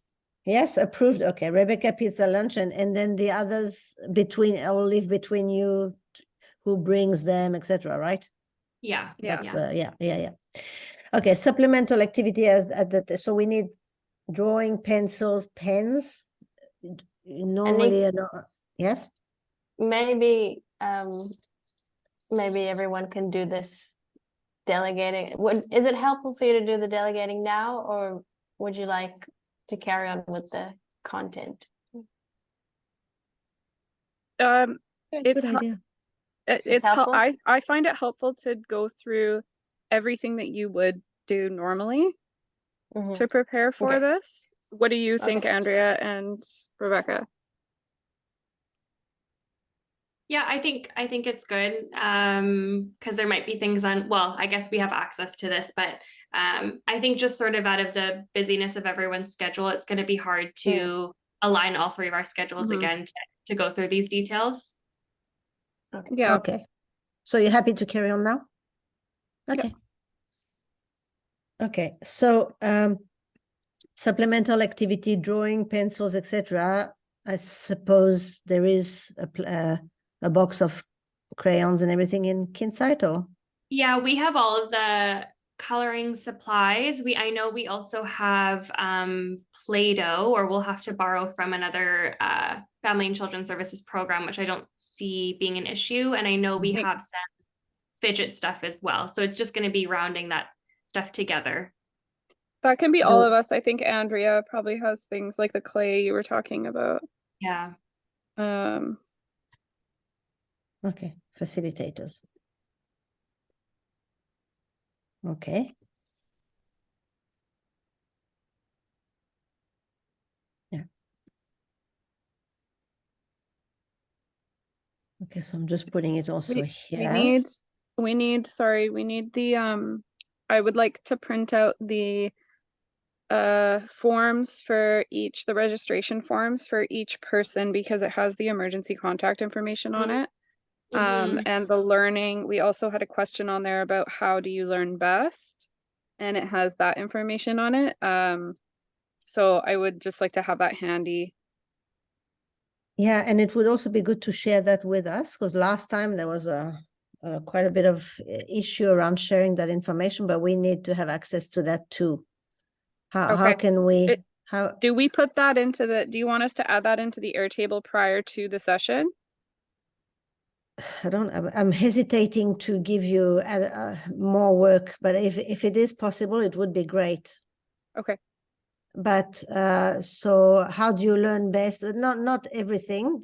How about you tell me, okay, where is that? List what worked well. It's a new point. Participant information. How about you send me one copy of the form, and then I'll get Aram to add those into the Airtable so that they're easy for you to add. Maybe she can do multiple choice or something like this. Okay. Emily will send Anik the form that Kinsight used, so we can add the relevant categories.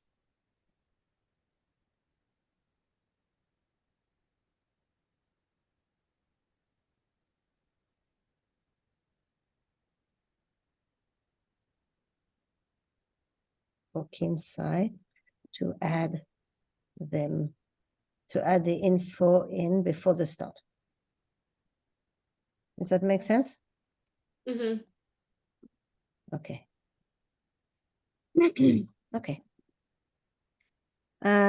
Games which broke the sessions up. So we have, they are in the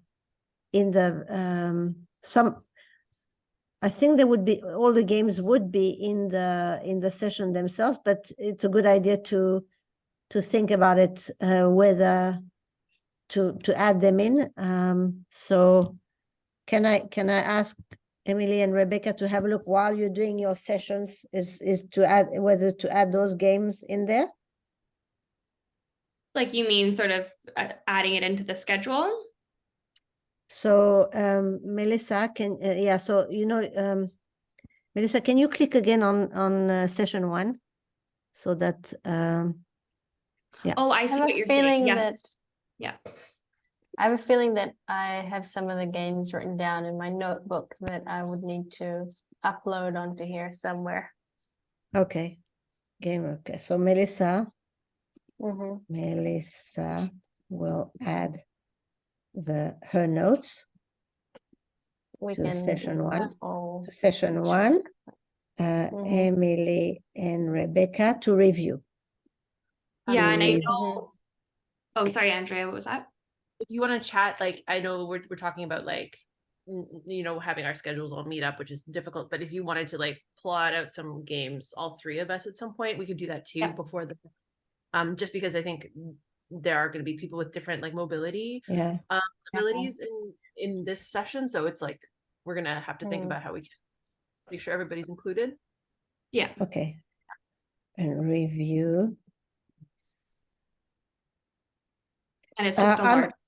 I'm happy to be part of this, the 3 of you, that session with the 2 of you. We can make a time maybe before we, I'm really keen to be part of that. Mhm. So Yeah, all me we have too. to do is, during, okay. Is that okay? So we have like another quick meeting between the 5 of us? Yeah, I think we have, I'm just pulling up my calendar and we have some time carved out, I think already. Oh, but that's the just in time, isn't it? That I'm thinking of. Mhm. So you're saying But in that's addition. part of the just in time, Anik, right? It's all preparation for Well, it depends. It depends, because if it's just in time, won't be a time to review all possible games. But if people come ready to a session and said, actually, I've been thinking that for people with low mobility, we could add this game. Yeah. So just it depends how Andrea, when you said the 3 of you should meet, what were you thinking? Like, how long do you think that? Well, when we ran it before, I mean, like we would just kind of just decide, think of a game like right before we did the session. So we'd come up with 2 that we had as options that would kind of reflect the content. So I mean, it could be part of a just in time, like it could be a brief discussion with all of us. Okay. In those meetings. Okay. We can also try to come to the just in time, yeah, like with a few ideas ready to go. Yeah. JIT. Time to review games, to review appropriate games for session. Yeah. Mm-hmm.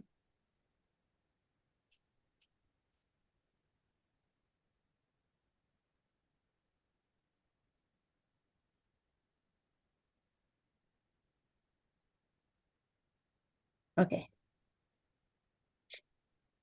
Okay, budding participants. Yeah, this has to be done kind of more on the spot, because unless you know people in advance, yeah.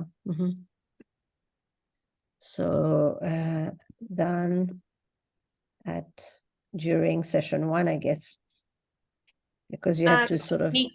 Just so that you're aware, I think most, if not all of the youth we do know. Okay. Yeah. Okay, so then, so do you want to work out a buddy system before? Yeah, that's great.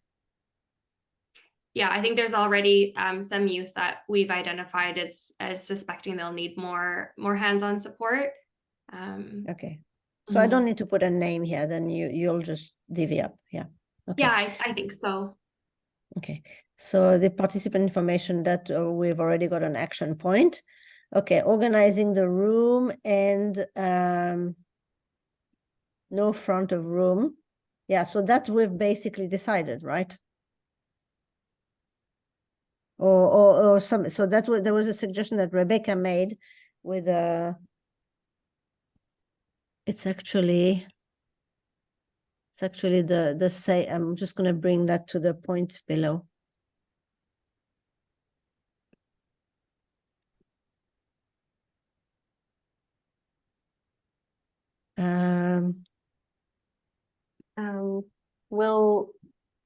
If there's no front of room, how will we screen Yeah. the website? I think, Well, there is a screen, no? yeah, I think my thinking was more of just like, it's The not the room facilitators set walk up in a around. way where it's like a classroom that everyone's facing the same way, and Oh, I that's, see.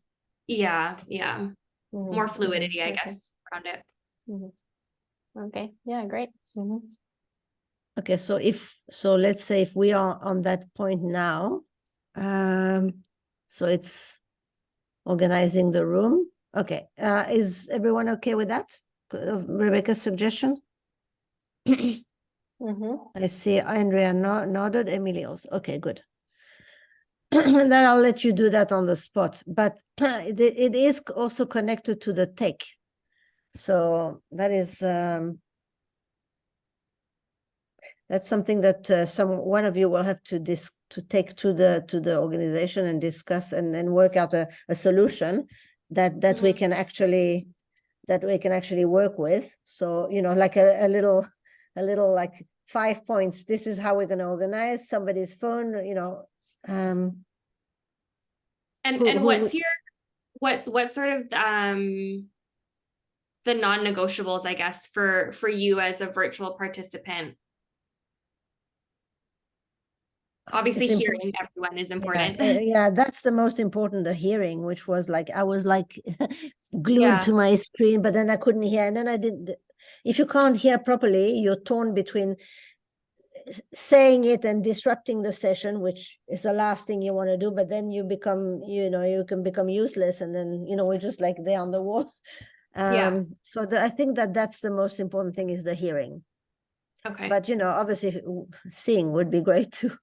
But if you pass a phone, can it be a WhatsApp video then? And then we could see. Yeah, that could work. I'm thinking sort of like like as if it's another device that you can see and hear from, and that could be an easy way to do it. Who is the best person here to get us on the road with that? Who would be no tech person or? Andrea, would you mind taking that on?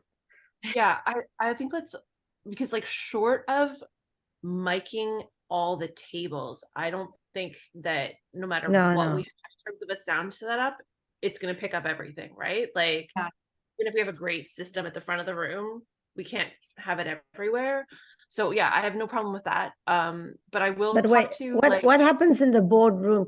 Sorry to interrupt, but what happens in the boardroom? There is one system and there's lots of people around the table, and that we heard really well. There's a TV and a camera there. Are there mics in the ceiling in there? I think the room is just small enough. That was my assumption. Sorry, what's the assumption? That the room is just small enough that the TV with the sound system attached to that and the microphone within that is enough to capture the entire room. Okay. But the multi-purpose room is so much bigger, and there is no like sound system in there. I'm happy for Andrea to take it on and discuss. I had some colleagues in the pandemic that were using a sort of Bluetooth headset. So they would go in and do sessions with people, and then they could have someone hearing and seeing what they were hearing and seeing. Oh, wow. That might be I an wonder, option. I wonder if we may be able to borrow something like that from some of the people that we do some of our tech stuff with. What's her name? The one that came and did filming. Oh. Rihanna? We use her. Rihanna, yeah. We use her company for a lot of our different things over the years. I'm not sure. That's a great idea. Maybe Andrea, I wonder if getting in touch with Pam. Yeah, I'll follow up on this and just see who. In hindsight, should we have done this with a smaller group for this first session so that we could have done it out of the boardroom, do you think? What, this first session as in today? No. When we do our session with the youth. So I understood that the boardroom is too small for the youth. I know, the should we have first kept the group smaller? For this cohort, I mean, rather than having it at 15? Then would you just like move, if we were going to do like movement activities, take them out and like not have any Oh. Nick, and then bring Yeah, them back in? that's sort of Like the maybe problem. Mm. I don't understand what that Bluetooth headset does. That a person would move, if I would move physically next to you, then somebody in Zoom could hear you better because I'm next to you. But do I have to change the headset every time, or it just picks up? Because I don't want to It put the just picks headset on. Oh, okay. No, All right. Okay. Yeah. No, I think that or a portable mic that the facilitator has, and that has a like a Bluetooth mic.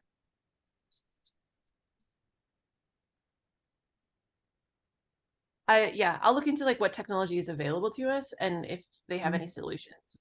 I just remembered, I just recently bought, for other reasons, like two little portable, they're not wired, sorry, wireless little mics. And I have two of them. I'm wondering if I can't connect the dots of how this might be helpful. I'm just saying this out loud so that you guys are aware that I have this technology if we decide it might be helpful, because they're just like literally this big, so it's easy to move around the room. And that will allow at least the audio to be really clear into whatever device I plug the other end of that thing into. So for example, I could plug it into my computer that we do the Zoom call with you both on, and then that way the audio is really clear. Was it expensive? Great. No, it was like $25 maybe. Because I wonder if that's good. Maybe we could just buy some ourselves.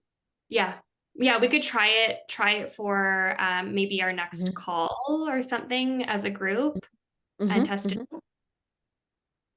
That's awesome. Yeah. Just gonna go around and grab some mosquito repellent. Oh gosh. Try Rebecca's. It's such a different climate. Yeah. Melissa's in with her fan going.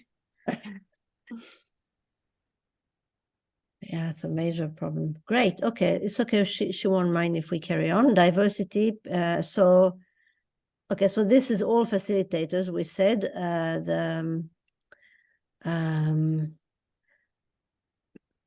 do you see me as Anik or as some kind of animal? You know how Google what am I there? Anonymous kangaroo or something? Your eco synergy. Oh, okay, good. Yeah, that's my company. Okay. Thinking, organizing the room. Okay, so that's we've done. And then take a look at scripts and share in session 1. That will be with Emily and Rebecca. Great.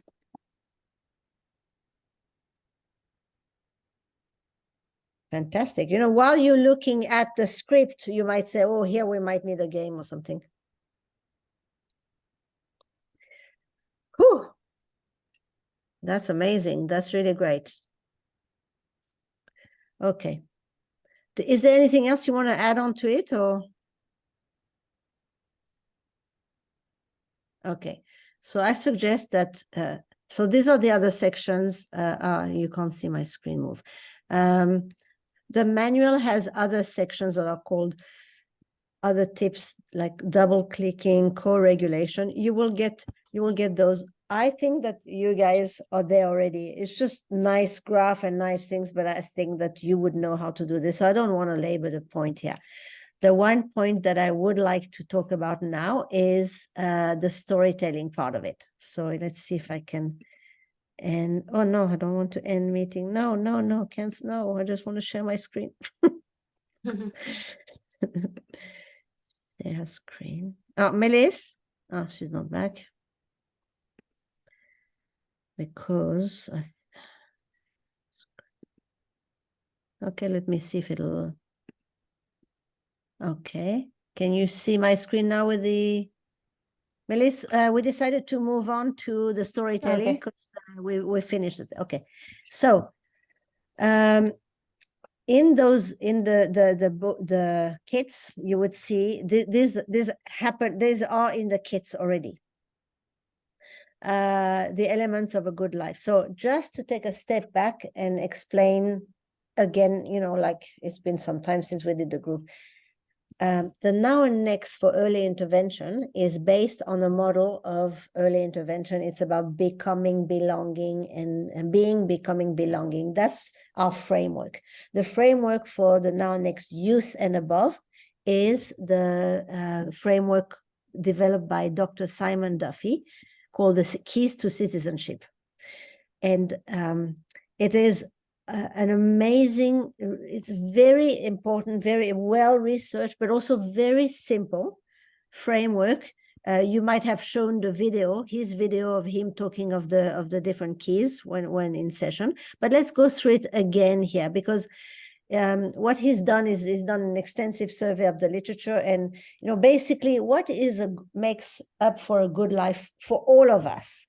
The reason why it's important here is because we've known that people who have a disability are in danger of having some of the sectors of their good life ignored or not possible or not attainable.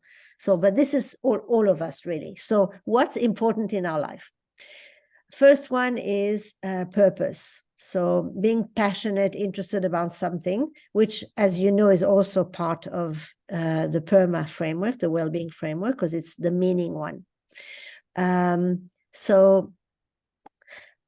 when I go through this, just mentally now go through, what might something be for you, but we'll go on afterwards. So, being passionate, I can tell you that Now and Next is my passion. Like, I jump out of bed in the morning because I love this program and I want to make it better every day. Each one of us can be passionate about different things. That's me. Love. So in the PERMA framework, in the well-being, we also have relationship. This is like one kind of relationship. So this is our romantic relationships. I have somebody that we're close to. And but it includes also family, friends, a partner. So giving and receiving is an important part. So giving and receiving love is an important part. Money is often the one that gets kind of pushed aside for people with disability. They haven't got a guarantee depending on, well, in Canada, I think you have a basic saving plan or something. I forgot the name of it, but something very avant-garde. But obviously, don't need to explain to you that money is a central part of our life. So living a life full life means contributing, and that allows us to give back to our community. So sometimes it's called a socially valorized goal also. So there are many people who have a disability who feel that they're recognized in society for one of their gifts that doesn't necessarily bring a full-time salary. So for instance, my son, Yaniv, he's an artist and he's been like exhibiting all over the world, and he's got like a lot of kudos from it and exhibitions, etc. It doesn't allow him, it's not a full-time salary either. But when I think about it, it's often, it can be the case for other artists as well, not necessarily people with a disability, but it's something to, it's his contribution, and it's his identity. Who am I? I'm an artist. So I think that is important. That is very important also for everyone, including the participants in our giving help and receiving help. That might be a difficult point for some of our participants. Like, for instance, I know my son doesn't actually know how to ask always for help when something is, so he might be experiencing something difficult, but he doesn't necessarily know how to formulate a question that we would know. So, what kind of help do you need is an important, and it is in our goal to action forms. What can I have a goal? What kind of help do I need? So that's also there. A home, that's an obvious one. For young people, it may be making decisions about my room. Doesn't necessarily mean I want to move out of my house, but it's, what's important for the place where I can go close the door and be on my own. Freedom is very, it's hard to grasp if you don't have it. But if you have it, it's hard to grasp. But if you don't have it, it's terrible. But so what happens in many situations, like young people live together, and it's called I don't know, each country has a different word, like they live together, they flat together. So if you flat together in an open flatting situation and you have flatmates that not necessarily have a disability, that's one thing. But if all your flatmates have a disability and then they each have staff that come and go, you're in the risk of recreating a mini institution. And actually, I can give you lots of examples. Like people say, I can't eat what I want, I can't make those decisions. So what is the level of freedom that we have? That might be something that we have to address very, very carefully, because it can be very difficult. And then if there's other elements, people are welcome to talk about it, like, studying, hobbies, etc. So first, the booklets give people an idea of what each of those elements are. Now, this is in something called the goal passports in the kits. So we don't do this in session 1. We do this in the later sessions. Why don't we do this in session 1? We could say to people, look, these are all the areas in which you could have goals. Why don't you choose one for each? I think it's too constrictive. I actually, like Andrea, if this guy wanted to play more games, and we have to wait for him to come around to us, so that's so what we do is we let people choose, and then afterwards, when they've achieved, and they have 2 goals on the action board, and then afterwards we say, okay, let's look at where the goals that you've just achieved, where area do they belong to, and then that's when we do this explanation. Once we've done this, we tell people, well, what other goals would you like to choose? You can choose to continue working in the same key of life or citizenship, or you can choose another one. And here's again the giving people the freedom. They may not be ready to consider the home or the money situation because they can't get a job at the moment, or so we just go with the flow in respecting what they. So now, what the exercise for our storytelling is. So storytelling is a very important part of. Melis, did you want to carry on with that, or are you happy with me to carry on? Happy with you to carry on, whatever you'd like. Okay. No, I'm just on a roll now, so I'll just. So the point that we want to make here is, it's very important that we use our life examples to share with participants, but it can't be any life example. And the only way to make sure that it's appropriate is actually to think about it in advance. We do that with all our our facilitators. It's part of the training, because this training is also hopefully a personal development opportunity for you. Not just professional development, but personal development. But of course, you need to also decide what you share with us and what you don't share with us. There are things that you keep for yourself, but you might make decisions now about certain things. So what we'd like you to do is, we'd like you to introduce yourself. But first, by choosing one of these goals. So say, one goal that is important for you. And now that you've seen all the keys, so the aim is that people build their knowledge about the keys with each session. There aren't that many sessions. 4 sessions is not a lot, especially that we don't do this at the first session. So we have 3 sessions to build that knowledge. But hopefully we can help our participants, support them to understand this concept so that when they leave the sessions, they can remember, I've got all these areas that I can. So it's even more, it's not as specific as I want to work in this goal or that goal. So let's take a few minutes for you to think about one area that you'd like to. And the purpose of, and during our training, we're going to think again about different areas of this and give you the opportunities to choose from there. Sorry, so Would do you you want like us to me? a goal from one of these categories or answer like the question about No, an a goal. example? Yeah, a goal. Okay. A goal around one of these. And here, so here on this screen is the description of the key. The key to citizenship. We'll call them the key, so rather than key to citizenship. But here is a leading question. Like there's a question for you that you can ask a participant. What does giving and receiving help look like for you? But it's just one idea, okay? It could be other ideas. So you choose one of these areas and you decide of a goal, because in session 1, you will be talking about people's goals, right?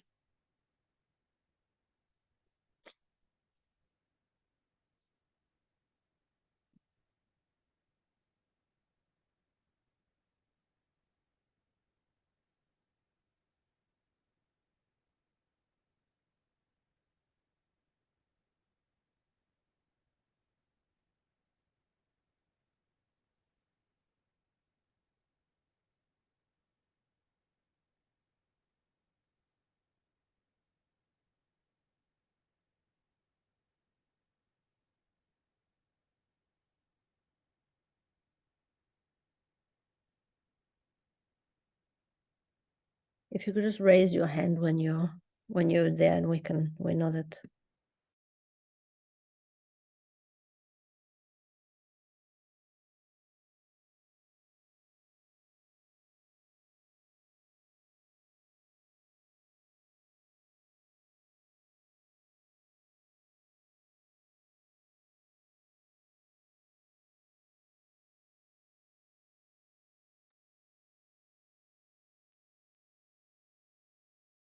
By the way, it doesn't have to be like a sort of a big, huge life goal. Remember in session 1, they're choosing their goal, so it's whatever.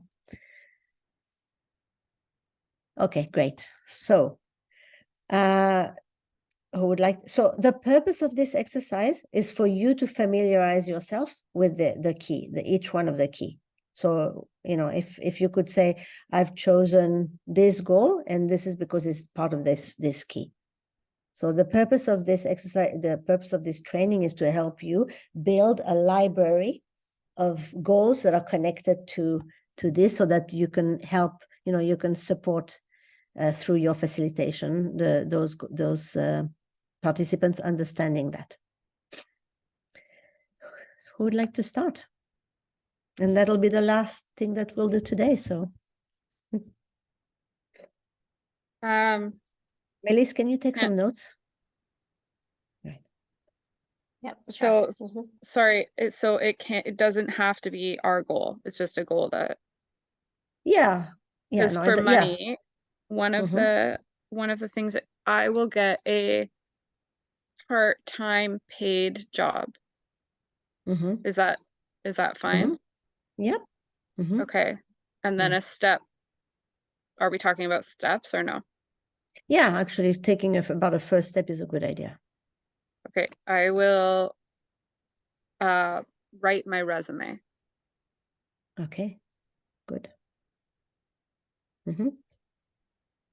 I think that's it. And unless people want to ask, so what we're going to do is we're going to add those like we'll have like a Monopoly game, like when you can actually look at each one of those and have a sample of what these goals could be.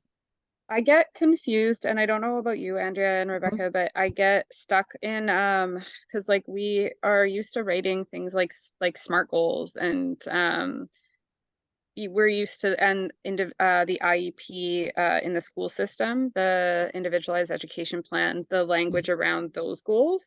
And so I never know if it's often the ones that we come up with now, like that, what I just came up with would be almost like too broad for a SMART goal, right? So but it doesn't have to be, it doesn't have to adhere to sort of those. Good question. Great question. Thanks for asking. So in Now and Next, we have the concept of long-term goal and first step. I don't think that, so we say we never ever limit a person when they talk about their broad goal, Prime Minister. We don't limit but in terms of making it smart, we say, what's the first step? That's the smart part of the goal. So then, because when we say what's the first step, I often say, well, by when can you do it? And if somebody says, for instance, I want to get fit and I'll go and running every day. So I say, well, that's great. That still sounds like a long-term goal. What is it? How often do you run nowadays? And then they say, well, I never run. Okay, so what might the first step be, which is measurable and has a time bound and all that? So for us, that's yeah.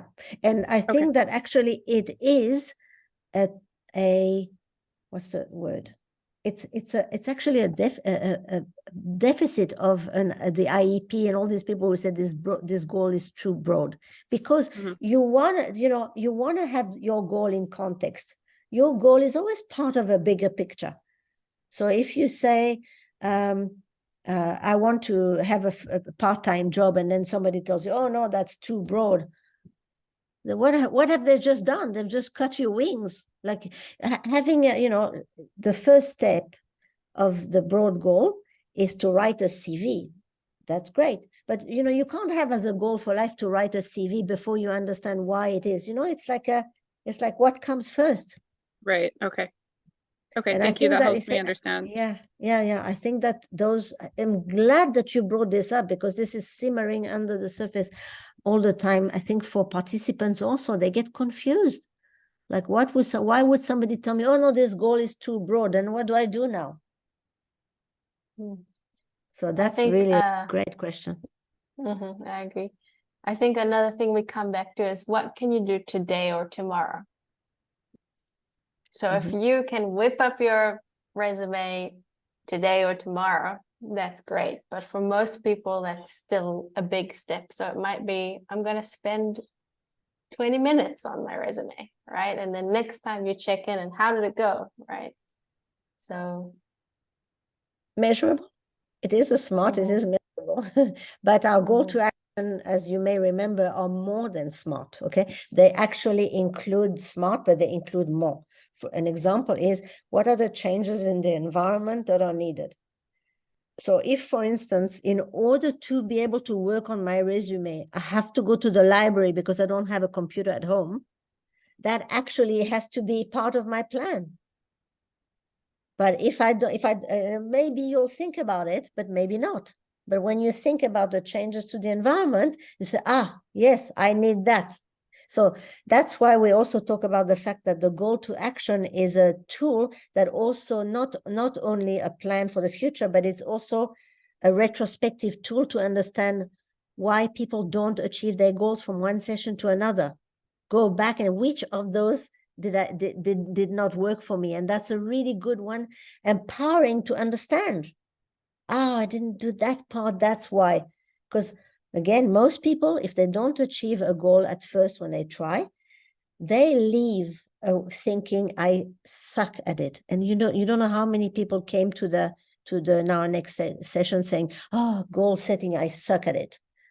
And then they understood why. They understood because they chose a long-term goal. They didn't know what the steps were, and they didn't know what goes wrong when they don't achieve. Boom, you have the recipe for a catastrophe, or for a little puppy trying to eat your shoes, Andrea. I think it's just like we keep saying, it's about reducing it to really, really small steps. Like achievable. Yeah, like I was thinking, okay, mine is to do with money. I want to learn more about personal finance. I'm gonna read a book. Oh no, that's really big goal. I'm gonna, watch something, or I'm gonna listen to one podcast. I'm trying to to reduce it, because I know it's just one step in many that I'm gonna take. My other one was I'll sign up for a webinar, like a, course. It's like, that's a big commitment. First, I'm gonna do one small thing. Yeah. Oh, thank you for asking this question, Emily. Okay, more questions, please. Goals and questions. I am very sorry. I am listening whenever okay. like I'm Yeah, I can see you listening because you're nodding. she is like sick in multiple ways. She's a brand new puppy and so she can't go and see any other dogs or go to like the dog park or anything like that. So she is like, as you can tell, not very happy with me right now or her life. Andrea, that's completely fine. You don't need to that's fine. We fully accept people here as they are in the situation that they are. Thank you. She will not always be like this or here in my space. So the goal I picked was around purpose, and I was thinking about myself, which is that I wanted to get back into creative writing. And my first step was going to be like just thinking about the what I would like to write about. So like coming up with like some of the things that I'm interested in or have thought about in the past, and then eventually making a decision about it. Yeah. By the way, a list is always a fantastic first step. If I don't know what a first step, if I want something and I don't know, a list is an empowering tool as a first step. The reason is my theory. I've never read that in a book, but I'll tell you. I think that we feel stuck when we feel that we only have one way forward, and that way forward is, I don't know, it's not open to me. I don't have a year now to take off and write a book, right? Which might be your situation, Andrea. So I think that and when we make a list, it actually opens up different possibilities. And the process of thinking of making a list is actually really liberating. That's let's go to Rebecca now, because I don't want to go any further than the time we said. I set a goal around home. So I want to, I guess, take some steps to make my bedroom a place of calm. Right now it's not calming because they're sort of more practically speaking, I need some better storage solutions in my bedroom. So the goal is to create a more calming space in my bedroom. And I think that will be starting with looking at what sort of storage unit I can buy to fit in this opening I have in my bedroom. Very nice. Send us a photo. Not as it is now, but yeah, maybe after. Yeah. You don't want it before, after. Okay. Thank you. Rebecca, have you heard of Alexandra Gator?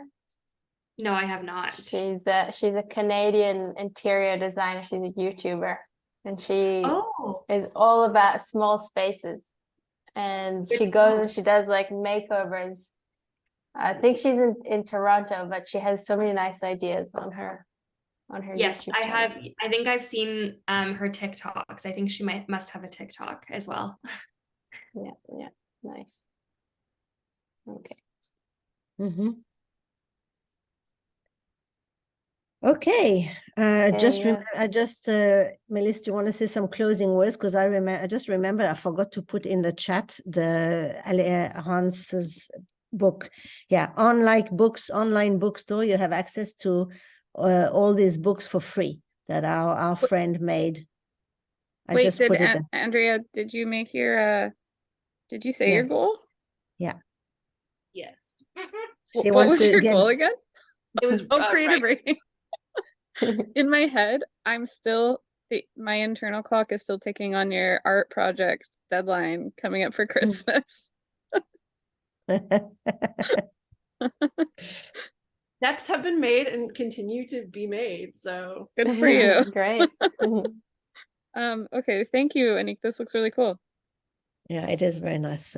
Really awesome. Each book has got like a point and it's beautifully done. I've read so many headless books that are okay. A quick round for today's session, your thoughts, and then we part gaily. I really enjoyed today's session. And I love the questions that you come up. They may help me understand what are the areas that I need still to shed light on and develop. But at the same time, I know that, you know, often we have those answers, which are really great because we can just share them right away and make the, you know, and make help you understand some of the powerful elements of our activity. Thank you. I found this very helpful, and I also I had it was really nice to just see everybody's face again, and I think it's a group of people, so appreciate that. I'm feeling very excited to be sort of part of something at Kinsight that's like new and being kind of part of a team that's like spearheading this new thing for our agency. And I think that's cool. And I think it's a sort of a novel experience that a lot of people that work for an established agency don't get to experience. It's a lot of like, we do things this way because that's the way it's been done. So it's really fun to be part of something that's like new, and also being in, you know, with a team that I think very genuinely wants to hear each other's opinions, which is always lovely to be part of. So thank you. Yeah. This is a real co-design, okay? Not one that you tick a box in. Yeah, great. I feel a lot more relieved just having done this session, and having both your support. So thank you for providing that for us. I think all of us are a little bit nervous about this and getting this first cohort under our belts. So I think, yeah, I just feel a little bit better that the professionals are here. Yeah, that's nice, because I know it could be pressurizing to have someone look over your shoulder, but that's not No. what we're doing. And yeah, very few things can go wrong in this situation, is our experience. Sometimes we might miss a point that somebody says, but we can always pick it up later. Melissa? Yeah, no, and I think it's like that whenever you do anything new. It's kind of that original, like that initial anxiety, or, you know, feeling unsure, what's where, what do I do when, and yeah, it was like that for me too. So it's very normal, and yeah, it will feel a lot better once you do your first one. You'll be like, oh, that's what it is. Now I know. Yeah. Yeah. By the really 10th group, today. you'll be all be like, yeah, sweet, no problem. You'll be like a Nick. Yeah, it is. That's true. That's true about every novel situation. So not just about this, but definitely I have 100% confidence in all three of you that you are going to get the best possible out of it. And we're on the road, people. Thank you. Thank you. Awesome. We'll see you at the next one. Yeah, Hey, see you can next we week. can we do a selfie? Because I would love to post this in our, if you can, Yes. if you don't mind, in our little, Somebody, can okay. someone take a screenshot? Yeah, I can take a screenshot. Okay. Okay. Great. Perfect. I will send we it. do a I will silly send one? it. Okay. Can we? Here, we'll hold our dogs up. 3, 2, Yeah, with 1. the dogs, with the dogs. Wait, with the dogs, with the dogs. Hold on. Can you grab I don't have anyone here. I don't have anyone. Oh, wow. This is everyone's got amazing. their dog. Fantastic. That's so good. Excellent. Bye. Have a good week. Thank you. See you next week. Bye. Bye. Bye, Bye. everyone. Bye-bye.